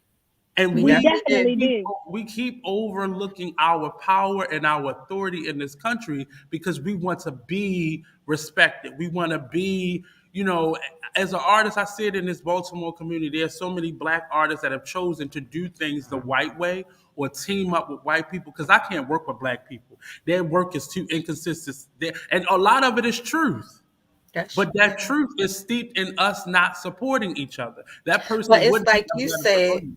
Mm-hmm. But it's also like you said. It's also like you said a couple episodes ago. Just because that person is not. Just because that person is not consistent doesn't mean that you should just completely shut them out. Oh, that energy, like you were saying. Oh, that energy. Their energy is off. I'm just not going to deal with them. Somebody has to let them know that they're consistent. But Black people, it has to take somebody. But Black people, we're hard-headed. We don't want to listen. We don't want to work together. We're stubborn up the ass. But we're like that because we've had to be. This crab in a barrel mentality. Crabs belong in the water, not in a barrel. Not in a barrel. Absolutely. You would fight and straight and survive. Look at some live crabs in a barrel and see how they carry each other. Right, but they belong in. They all fighting to get out. They belong in nature. Not a they crab stepping on top of it. Yeah, they stepping on top of each other. They pushing the other one down. Smothered in Obey seasoning. They're supposed to be wild in water. So what would you do when you put people, i.e., in a ghetto? What would you do to get out of the ghetto? They grabbing and scratching. Yeah. Right. Anything you had to do, you would do to get out of that barrel. If it meant. And the ones that are holding you back are the ones that don't want you to get out. You're the ones that's taking your leg and breaking them off and holding on to you while you getting out. Are the same ones that's holding on to you that don't want you to come back. But they the same. But they the same ones you're being loyal to. They the same ones y'all being loyal to. And look at where we are now. Look at where we are now in our culture. That's all we eat is crab. Look at where we are now. That's all we eat is crab. Ironically, and I know that's a metaphor, but look at where we are right now. We're eating the crabs now. We're getting all this money from the stimulus tax, and we're going to have crab feast and having crab boils. Yeah. We're going to buy out all the damn crab legs. Yeah. I hate that. I mean, all the crab cakes. And I'm not bashing Miss Angela. I'm not bashing her, but that but I bash my mama. No, I'm just saying. In my remarks, we don't belong in that barrel. That's not where we were supposed to be at. We ain't supposed to be there. When you put us in that barrel, some of us are going to find a peaceful way to get out. Others of us are going to step on each other, whether that be your brother, mother, sister, cousin. We're going to do that. That's called survival. In our culture, we've been in a space of survival. And our story, somebody just told me the other day, we have to find a better way, like Jewish people have, to tell our story. And I'm not gonna market and brand my struggle. I'm not. And then maybe they'll take us serious because they don't want us to get over the Holocaust. They don't want us to get over that. But can we? But slavery. Right. You better get over slavery. But understand, look at what Holocaust. Look at how this story has come. So the idea of Whoopi Goldberg, she made a comment that the Holocaust was not about race, and that is what got her suspended. That's what got her in trouble. Jewish people are not a race of people; they are a culture and a religion. They are a culture of people or religion of people. So her statement was not inaccurate. It was not inaccurate. The people show me a Jewish race. Right. The people who intended to kill them off were the people who referred to them as a inferior race. Right. And that comment was connected by Jewish people to mean that they are their own separate people. And that's what they feel. Just like Caribbeans feel like they aren't African. The way that, other... Or Africans feel like they're not, we're not them. We're not black. They're not African American. That's the narrative that's happening right now. So she was, in essence, fired for nothing. Because it was nothing that she said that was insensitive. It was nothing that she said that was inaccurate or just false. It was nothing hatred. I have never seen on any application or anything where you fill out when they ask you your race, do it say, are you Jewish? Never saw no shit like that in my life. I have never seen on the application, are you Jewish? But overall, today's society is just too damn sensitive. Overall, today's society is just too damn sensitive. It's like you can't say nothing. You can't say But is it nothing. sensitivity or is it ignorance? I think it's a little bit of both. Both, yeah. I think it's a little bit of both. I think it's sensitivity and it's ignorance. I think it's a little bit of both. Because to certain extent, there is ignorance. There is ignorance. Mm-hmm. That's like using the word, I want to say, but using the word faggot. That's ignorance. Mm-hmm. But that's ignorant. But sensitive. Mm-hmm. But if you want to just to state your opinion, okay, I feel like I don't want to have a shared bathroom, or I don't want to have a female go into a male bathroom. To say something that's just somebody making a statement. That's just somebody making an opinion. But me being sensitive to it is also like, damn, you act like you can't share a bathroom with me. But if I had on a regular, if I'm a guy that dresses like a girl, but I come in this bathroom, or if I came in the all men's bathroom and I'm a guy, nobody would feel any kind of way. But when did standing up for yourself become sensitive? When this be, I know, I feel like it's not that, certain parts of that, no, that's not being sensitive. It's other people being ignorant. Right. That's being ignorant. That's people being ignorant. We're called sensitive when we're standing up for our culture, for our race, for our, ability. So when can you state your? So when is it right for you to? When is it right? So are we not allowed any longer to state an opinion? You can. We always shut down and be quiet about how we feel and about our opinion. I think everybody is right. At what part was somebody? So at what point do you feel like at what point do you feel like I'm stepping into that ignorance?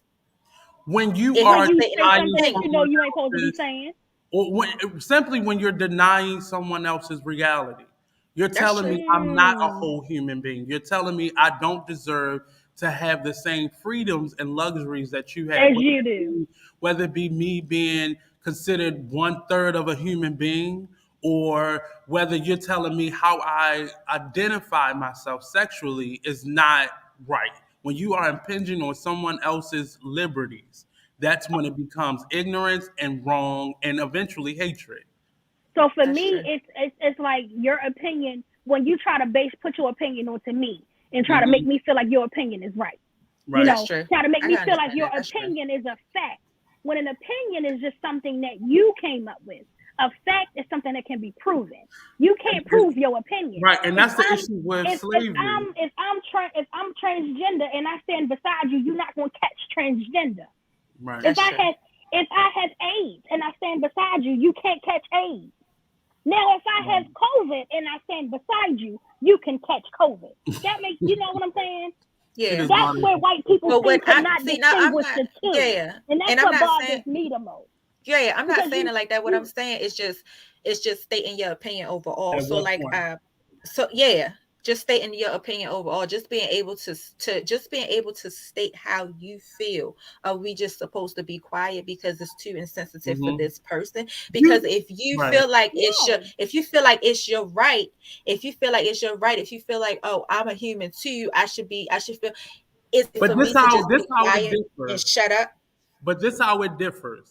And I'm gonna speak on racism and homophobia. So as racist, you can say I hate black people, and that's your opinion, that's your right, that's your feeling. I can't change who you are. But when you set up systematic systems that keep me from doing because you hate me, that is when it becomes a problem. On the side of homophobia, and this is to the black people that thought I was going to skip over them. But in homophobia, you can say, and you bet not. And you bet not. You can say, I don't like this type of sexuality, or that's wrong. But when you create systems where you are killing gay people, where you are harming them, where you're preventing them from working, you are an employer, and you won't let that person get a job because you think they're gay or you think they're trans. That's equating it to racism. That's when it becomes a problem. When you are preventing someone their civil liberties. I can't get married because you think it's wrong. Because you think it's wrong. Because you don't think I'm a last, but what's the because harm? you think it's Why wrong. How is it affecting your world? That's another thing I don't understand. Because and that goes they back feel to like Black they can history. catch it. I don't want my son or my child to see that. But that goes back into Black history. How is it you still were able, again, you learned back then, back in your time, when back in your time in the 80s and the 90s and the 60s, and when you sat there and Black history was a part of your lesson, you still grew up to be the racist that you are. So how because that's is it affecting your child? That was taught to me by my family.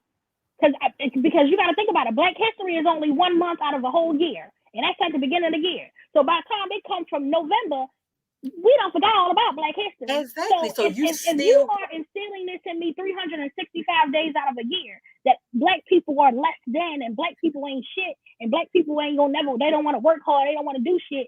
That's all I'm gonna think about. That's all I'm gonna know. Exactly. So you were still able to hold. And I'm only going to school.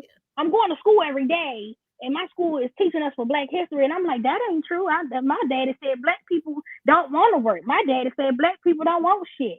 My daddy said all Black people are nasty. They ghetto. That's how they learn. They learn this at home. But you still, exactly. So you were still able to grow up the person that you were. You were still able to grow up that bi. You were still able to grow up that and be different. That you were, I can't be different if I don't know different. That's like how we said with the little girls. In last week's episode, if all I see is this, that's all I know when I grow up. That's all I'm gonna be able to identify with. That's all I can identify with. I can't go outside of my norm because I don't know what it is to be outside of this racist person that I am. I don't know how it is to be that person. You have some people who do change. You have some people who do say, you know what? What my family taught me wasn't so true. What my family learned, tried to teach me, that wasn't true. I have a Black friend, or I have a Black girlfriend or a Black boyfriend, or some people wasn't even taught. That's what I was getting ready to say. I was getting ready to say that. Stop saying I got Black friends, because you got one friend that you work with at work that ain't even really your friend, but they got to work with you. Stop saying you got Black friends. That don't make you. That did not make you less racist, ma'am. That did not make you less racist. That did not take a notch off your racism. This is why this is one of the reasons I think as Black people we need to just learn more, because we begin to be the person that we say are oppressing us. So the oppression that we've gotten, we've begun to use that against each other, and the ignorance just keeps going. And I'm not going to blame that all on people, but it just keeps going. And we have to understand what these things are before we begin to just give our opinion.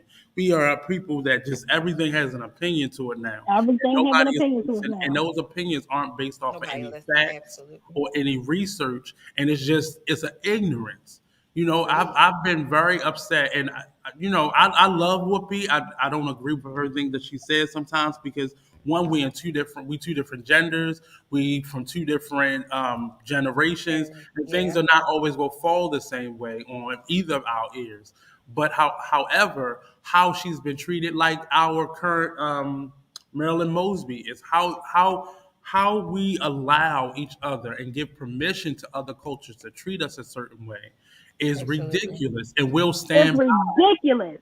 And when it's us, because that pendulum swings every way possible. Every way. When us, we don't understand why nobody is supporting us, why everybody is standing by and letting this happen. Because what did you do when you had that power or that authority to help the next person? Change.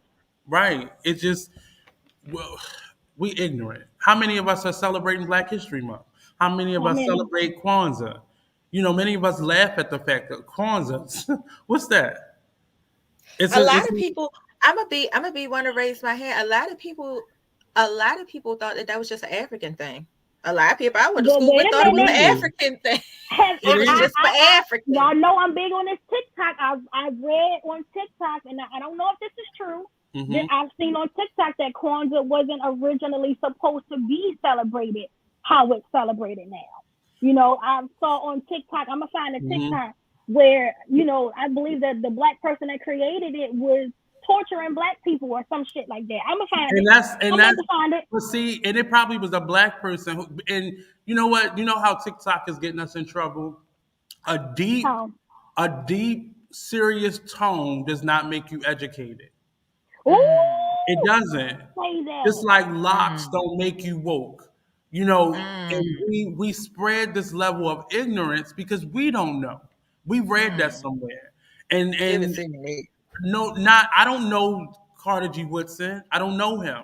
But I know the holiday that he has created was about us connecting to our cultural roots and getting away from American ideals of what holidays were supposed to be about. Many of them were pagan holidays, but we have to stop.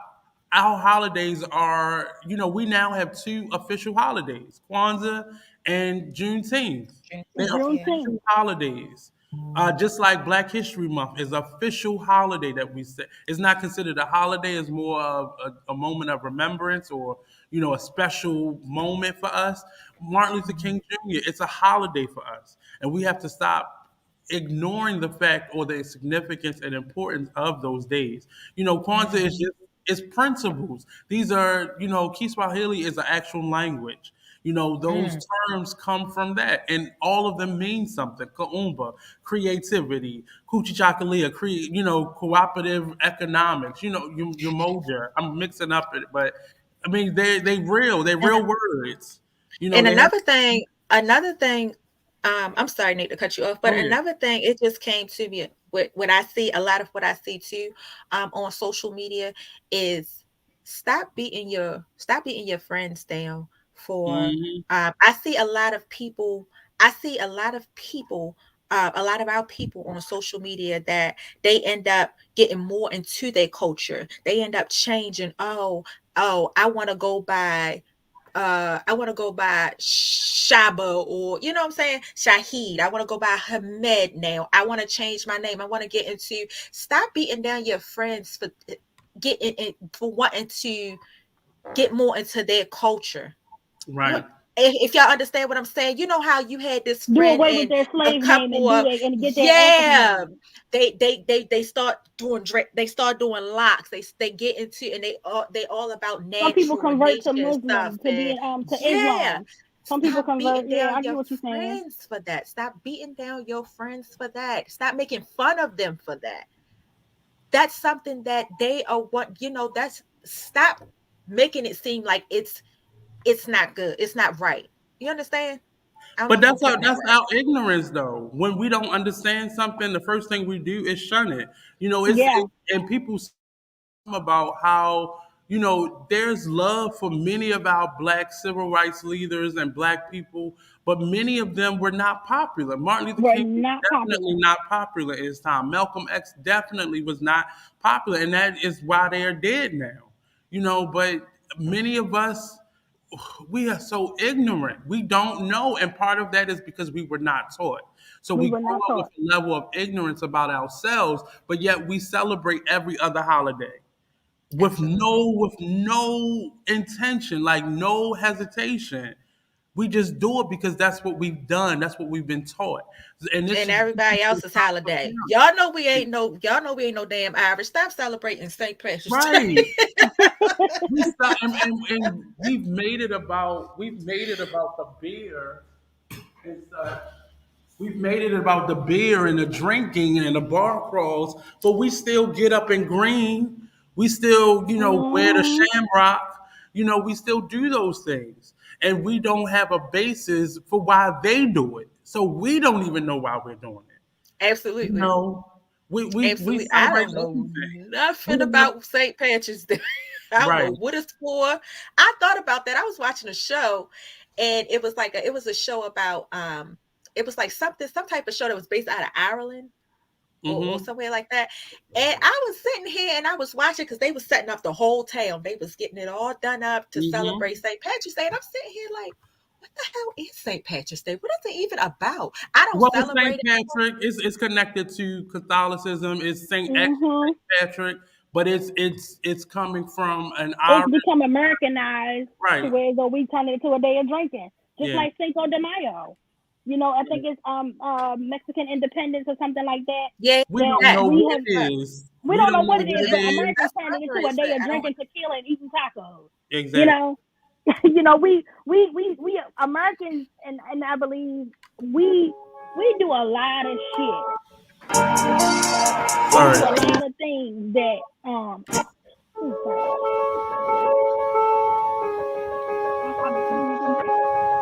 So this is about the man that started Kwanzaa. This is saying like what Kwanzaa means and the principles of Kwanzaa. Unity, self-determination, collective work, and responsibility, cooperative economic purpose, creativity, faith. Kwanzaa has 7 symbols: crops, nuts, candle holders, horn, unity cups, gifts, and 7 candles. For the 3 of the candles is for what? So they the colors of Africa. So earth, blood, and the people. The black is the people, the green is the earth, the red is the blood. Okay.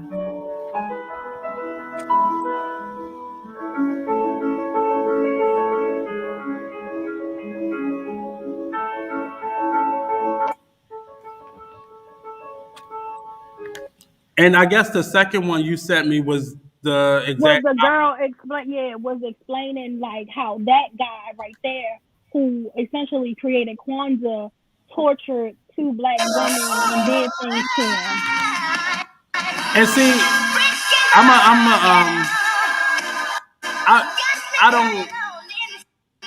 Hold on, y'all. Sorry, my fingers was getting slippery. But and before it even comes on, just the idea of I don't know I'm not gonna say I don't know. Trauma has happened to us. So anybody that looks like somebody who did something to you, I'm gonna find that in them. The messenger and the message is 2 separate things. So we can't. So in this case, I've seen this video before because this man may have done something, you know, that may not have been pleasing to your eyes. The same way the Black Panthers did things that may not have been pleasing to their eyes, but their message was different from some of their lives. You know, just like our leaders. Martin Luther King cheated on his wife. Malcolm X maybe had a tendency to be arrogant. The messenger is not the message. The messenger is the same message. Because we may have very much so raped or drugged those women. But pay attention. Pay attention. Why are that? Think about who are bringing these issues to light. Yeah. They trying to cover up the bigger picture. And y'all following them. So I'm gonna show this one, and it's sad to me, but it's the reality of where we are. This young lady is getting fame off of our pain, and I get it, but it has to at some point it has to stop because we are single-handedly. White people don't have to be racist towards us anymore. We're doing it ourselves. We're doing it to you. That's say always, that. That's been always. We're doing it to ourselves. Always. We are doing that's it to been ourselves. Always. It hurts. And I say this a lot, and I don't want to make this about men and women, but we have done this forever, and we have to stop because it's harming us. Get the help that you need. Beating up the person that raped you or killing them, it's going to make you feel better that day. But the next day, you got to wake up with them same scars. Absolutely. So if you don't get the help that is necessary, you're going to live with every man or every person that looks like, and then it's going to go beyond that. Everybody's going to look like the person that tormented you. Absolutely. So I'm questioning some of these people, like, what happened to you that this is what you took from this? So Kwanzaa is evil because maybe this man was evil. Us learning about ourselves. That's not the point, though. Right. That's not the point. It wasn't just made up. It was taken from somewhere. When you say something was made up, that denounces the fact that Kiswahili is even a culture or a language. It takes away the fact that Africa or the principles or the history connected to it is made up. That's why white people don't have to do these things. We're now creating the content for them. But I'm trying to load this one up as well. But this one is sad. I can't. Oh God, I can't. It's because it's real, y'all. Yeah, I understand. I totally understand. Keep talking. I'm load this one up while y'all talking. Just talking about just the subject, it just brings chills, and it puts it just gives like a feeling in my stomach just to know that, how things are changing to where our kids, they're trying to make it to where our kids will never know a lot of things that's part of our culture, that will not understand the importance of our culture. That's the biggest thing that's eating me up. Because our culture is not important to them, so therefore they feel like it's not important to us. Right. But again, they teach us what they want us to know. Yeah. But again, it's for us. Yeah, it is for us. But essentially, if we don't, they don't care. Here you go. So she said, finding out that the creator of Kwanzaa tortured 2 Black women, beat them with an electrical cord, and put detergent in their mouth. I wonder if you can. Oh, you can't click on it. You got to log in and click on it. Yeah, I can't play the music. Okay, yeah, don't play the music. But that's what she said. Finding out the creator of Kwanzaa tortured 2 Black women, beat them with an electrical cord, and put the detergent in their mouth. So I can read the comment. Why was that an issue that she felt like she had to bring to light? You just don't that's like you said, it's a holiday. Go back to Christmas. Why did you feel like you had to bring that to light? If you don't believe in it, just leave it alone. But for me, and this is more internal things that we have to do. It's a problem culture-wide and country-wide and just worldwide. But I need proof. We can't. That's what somebody said. Statements. Somebody in the comments said, "Wait till you find out what the creators of Christmas, Thanksgiving, 4th of July, Labor Day, Valentine's Day, Easter, and Halloween did." Because you still celebrate these. You still celebrate that. I bet you she gonna be snuggled up with her boo on Valentine's Day. But and I don't want to make this a sex war, but that keeps happening. We still don't know if what has happened to, say, Bill Cosby was an actual thing. We don't know. We don't know. We honestly don't know what happened. We don't know if they consented or they came there knowing he was a married man, but we're going to go to this hotel room and talk about our career in the middle of the night. And I'm not slut shaming. I'm not, calling anybody. I'll do it because sometimes I will do it because you know what? Sometimes it takes common sense. That's the biggest thing that people keep shying away from. I don't want anybody to bash me from this Me Too movement, but listen, sometimes it takes a bit of common sense. I know that I'm not going to meet you at a certain type of night and say, oh, this is a meeting. I'm going to know something wrong about that because why the hell we couldn't meet at the at the restaurant? I'm going to say with these 2 Black women sitting in front of me, I'm uncomfortable around Black women right now. I've always been uncomfortable around white women, but there's a discomfort for me being alone because we live in a space right now where if you're mad at me, you can say anything you want. True. And you don't have to go to court. You don't have to go to a police officer. You don't have to. All you have to do is post it and somebody share it, and it's true. Yep. True. And that makes me very uncomfortable as a Black man who does not look personality-wise. My personality does not match up to my stature or my size. I agree. That makes me uncomfortable. I agree. That makes me uncomfortable because I had boys. Right. And it makes me so uncomfortable. It worries me that when they get to that point and they grow up and they go away to college, how easy it is, like you said, How for people them will to do a perceive them. post. And y'all Yeah. haven't done anything to me, but my experience has been I have walked into situations with people who have done nothing to me, and they did something to me in that space. And it's I even understand where in them it's coming from, but it doesn't separate it the fact that you can say whatever you want to say, and it matters. I have a problem when even men do it to, say, gay men. I have a problem with that because we live in a space right now where you can say whatever you want to say for whatever reason, and it sticks. I will now be guilty no matter how many times I'm proven innocent simply because it was shared and someone said I did it. That is a scary notion to me. It is very uncomfortable to me. It's a very unsettling feeling. So when we're dealing with our history, I now as a man, as a person, understand where it comes from in us. But we know too many times where this has happened. And both of y'all have sons, and I understand that's a real feeling in today's world. But as an individual who is that person who has happened to, I've also watched two uncles be accused of rape and had both of those women recant because one didn't want to get in trouble. They got caught doing something in school, and that was her first thought to say they were raping me. And on the other side, because my uncle got with a known prostitute and chose not to pay her, so her response was to say he raped me. And both of them sitting in court, could have been still in jail to the day. So my experience outside of me is in that, and we have to understand how that's connected to our history and how we've been treated and how we cannot keep weaponizing lies or our trauma for the sake of feeling better for a moment. It's crazy that we're still having these conversations every Black History Month.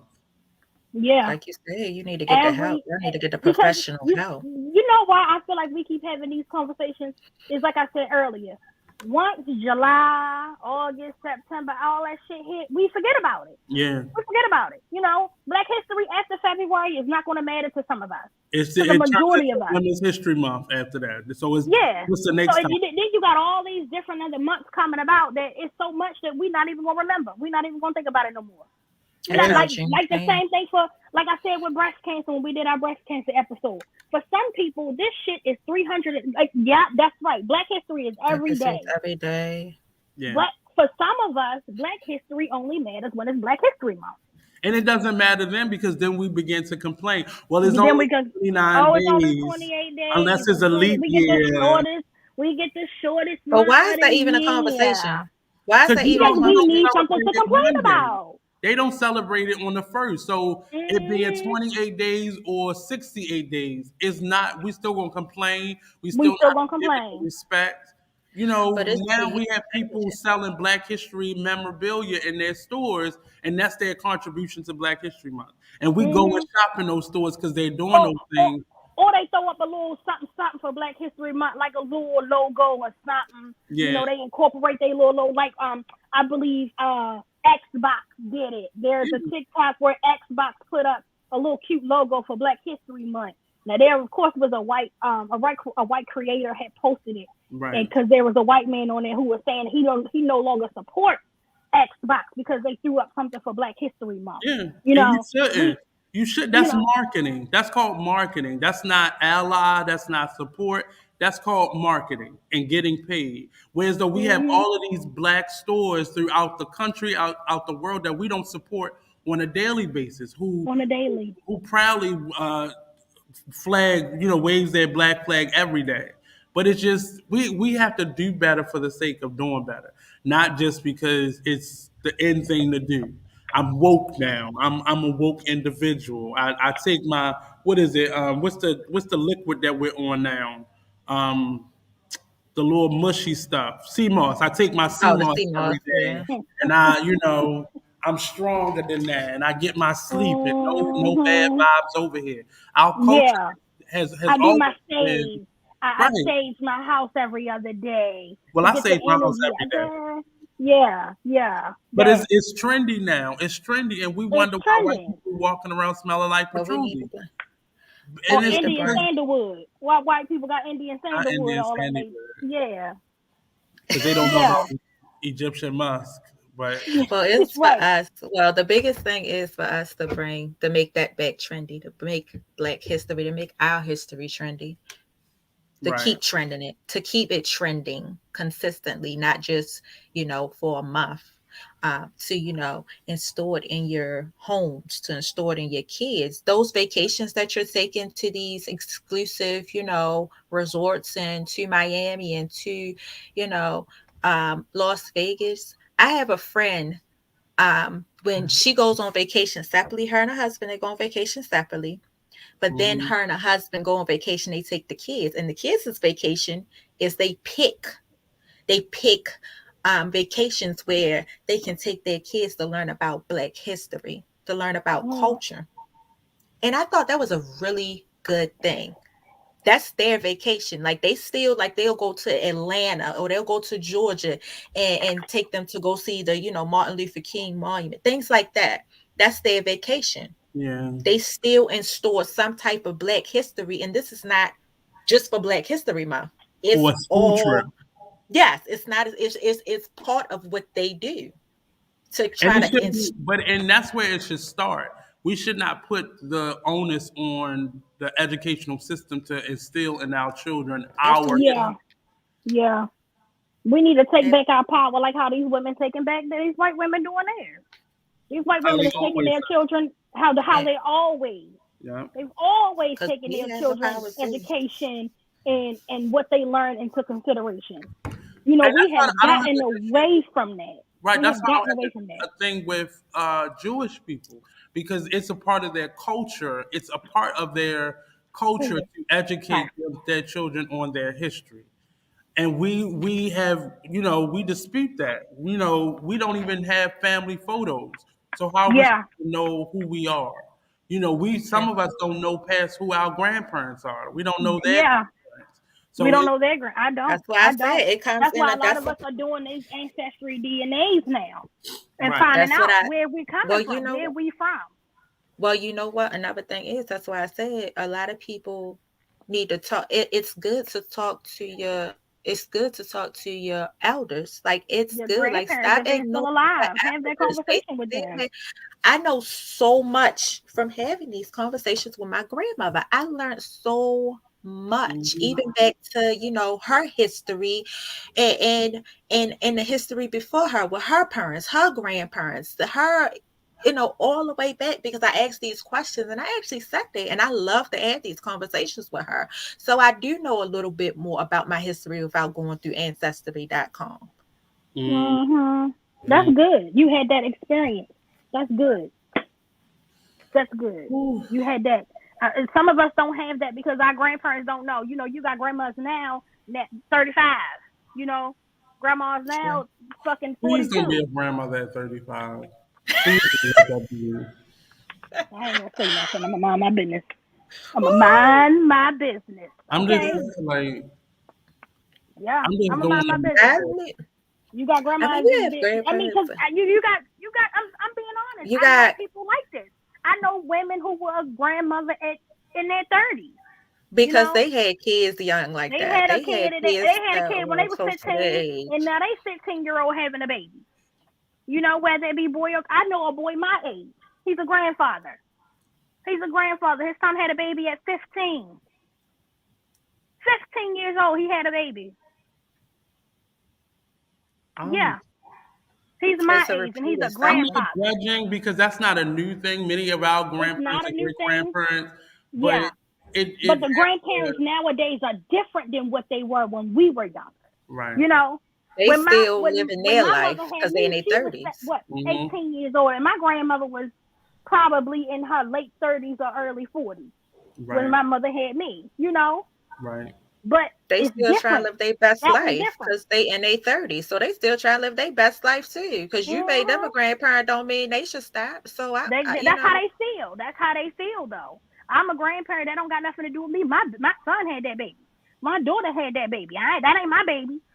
I ain't stopping my life for them. Mm-hmm. Because they just starting their life. Because you're 35. They just starting their life. Yeah, they're just starting their life. Just starting their life.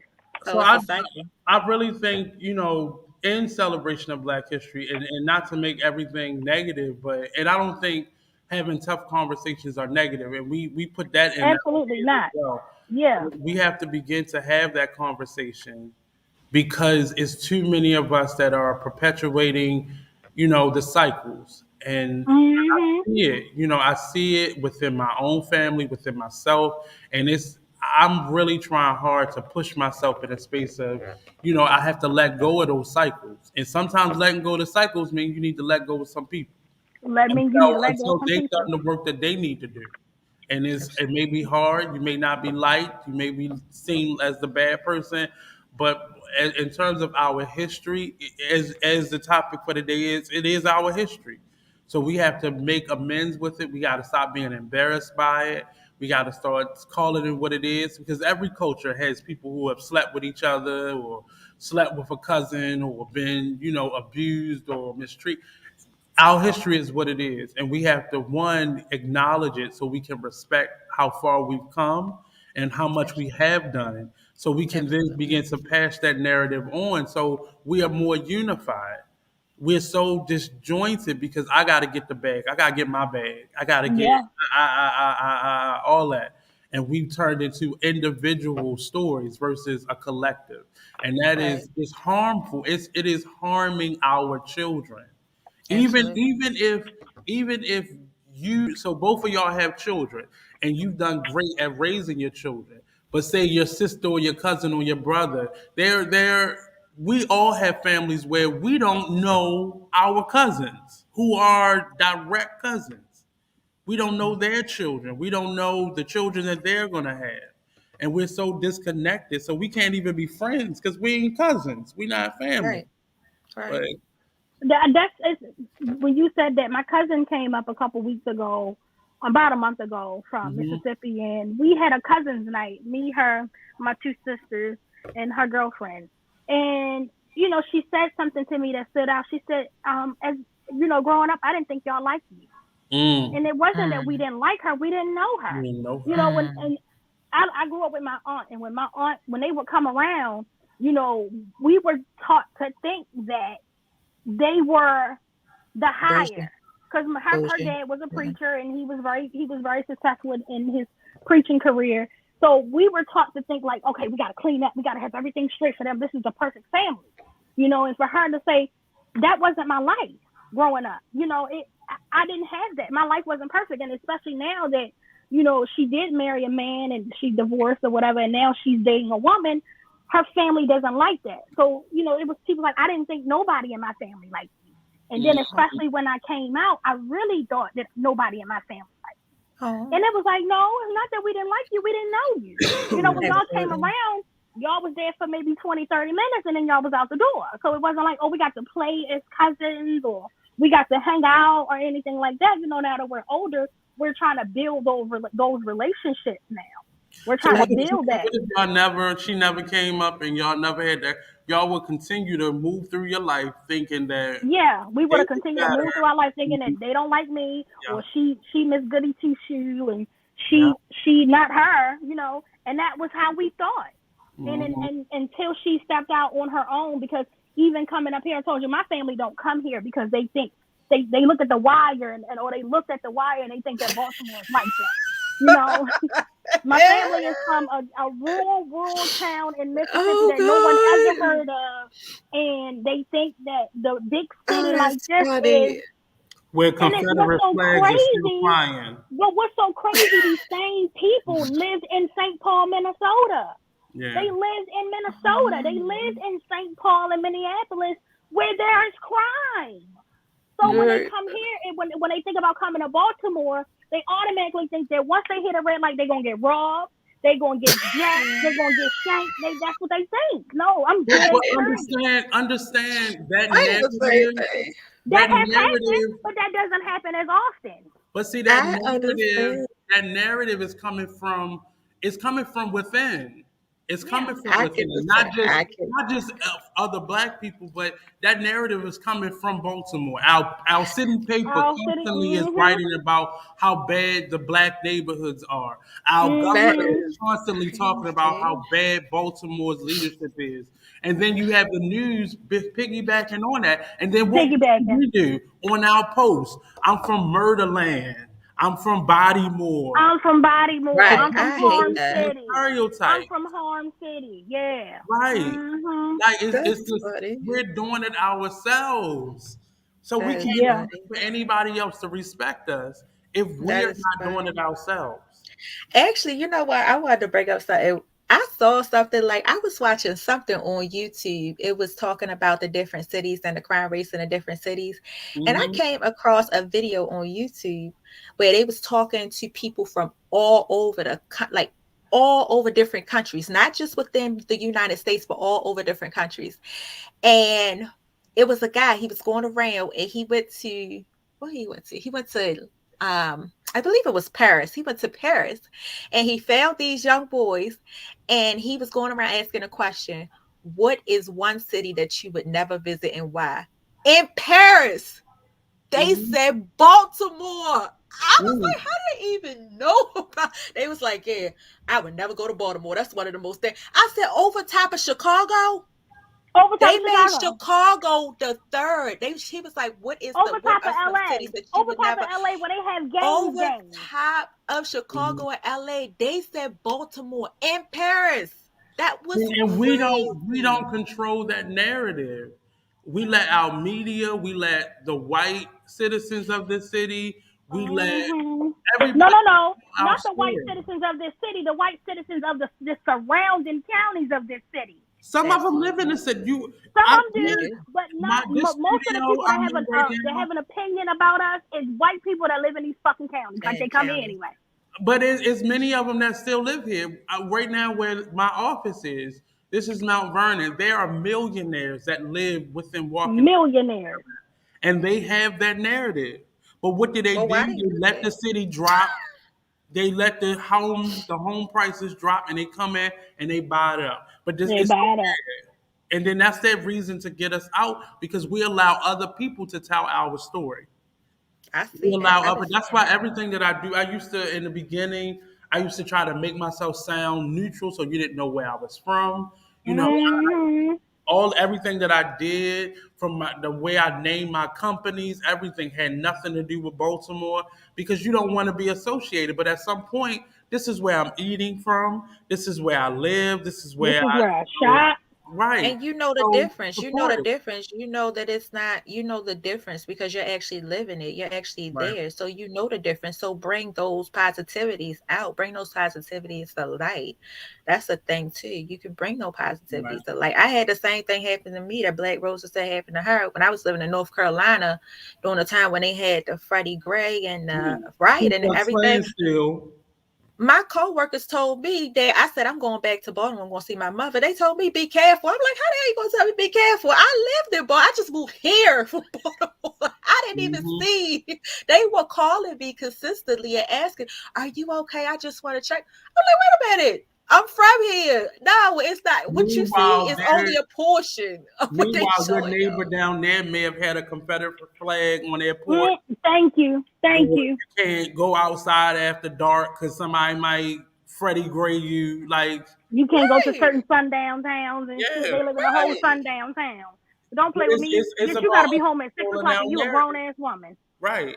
But again, a lot of the news still doesn't get out in those places. So you don't hear about everything that's happening, but here it's always main news on top of the stories. But we have to control our own narrative. I think that's the theme that should be for this year. You know, telling our own stories for Black people. Controlling our narrative. Yeah, controlling our own narrative, and that's not us. Positivities within our city. It's not us not telling everything, but controlling the narrative so people aren't left to just make up things and create a story based off of their ignorance. And then we can't participate in sharing those ignorant stories. Mm-hmm. There you go. Yeah. Get it together, people. Get it together. We as a race, as a culture need to get it together. We gotta get it together. We got to come together. Yeah. Guys, this was a good show. I It just was a love great these show. kind of Very these productive show. discussions. Yes, Yeah. all of our shows have Yeah. been productive. Yeah, so we at the end, guys. We at the And end. with that being said, if you guys would like to be a sponsor and you have a business Black owned, you can go ahead and DM us or email us at PodcastIAmShe@gmail.com to to advertise your business or become a sponsor on our show. Become a sponsor, absolutely. With that being said. With that being said, so if you like this show and come back every Saturday, we're here 11 to 1. May run a little bit over, maybe a little bit late, but we're gonna be here. Right. We're gonna be here. We're gonna be here, and we're gonna have something to talk about. And you're gonna join in. Trust me, you're gonna say something because we're gonna say something that either struck your nerves or something that you like. So you might as well just come back next week. Right. Come back next week. Well, y'all have a great Saturday. It was nice coming on here and talking about our history. Our history is our history. And remember that Black history is 365 days a year. Absolutely. Not just 1 month, not just 28 days. It's 365 days. Hey, and they have those, don't they have those, I don't know if they still have those dollar days where the Black, what is it called? The Black and Wax Museum. You can get in for $1. They still have those or no? Not because COVID. I think you should go to their website first because a lot of stuff changed because of. Don't tell me. But they still open though. But they still open every time. They still open. I don't know if they still doing dollar days. With COVID, so much has changed. Right. Listen, but y'all gonna pay the same amount of money to take that bus trip to New York. Y'all better pay for them children to go up in that Black and Wax Museum and see what's going on. Or to go to DC for the day. But also understand that a lot of these museums have been closed for a greater portion of 2 years. Yeah. So we have to give attention to that. So if I know you got 20,000 kids, then go to Dollar. But also, like Tahuti was saying on the last episode, Tahuti from Indigo Underwear, when he was saying the stores, the African American stores to sell the books, get them books. They have those books in 5 and below. I'm always in 5 and below getting buying my kids books and stuff like that. You gotta look. Yeah. Okay. You gotta look. All right then. Yeah, there y'all have it. Good. Enjoy your Saturday, guys. Thank you for tuning in. Bye. Bye. Do you like this color? I think it'll be lovely on my grandmother. Burgundy. The color of a forgotten sunset at 5 p.m. on an autumn day in Dania. The color of brick homes up north. No paint. Burgundy brick homes fashioned in a row. Brandy in a child's cup. Sipped real slow. Sometimes gulped. The color of my Aunt Louise's hair after too much wine and ruminating. She in there now, talking about she ain't never getting old. The color of her lipstick, burgundy, makes you stare a little longer. The color of the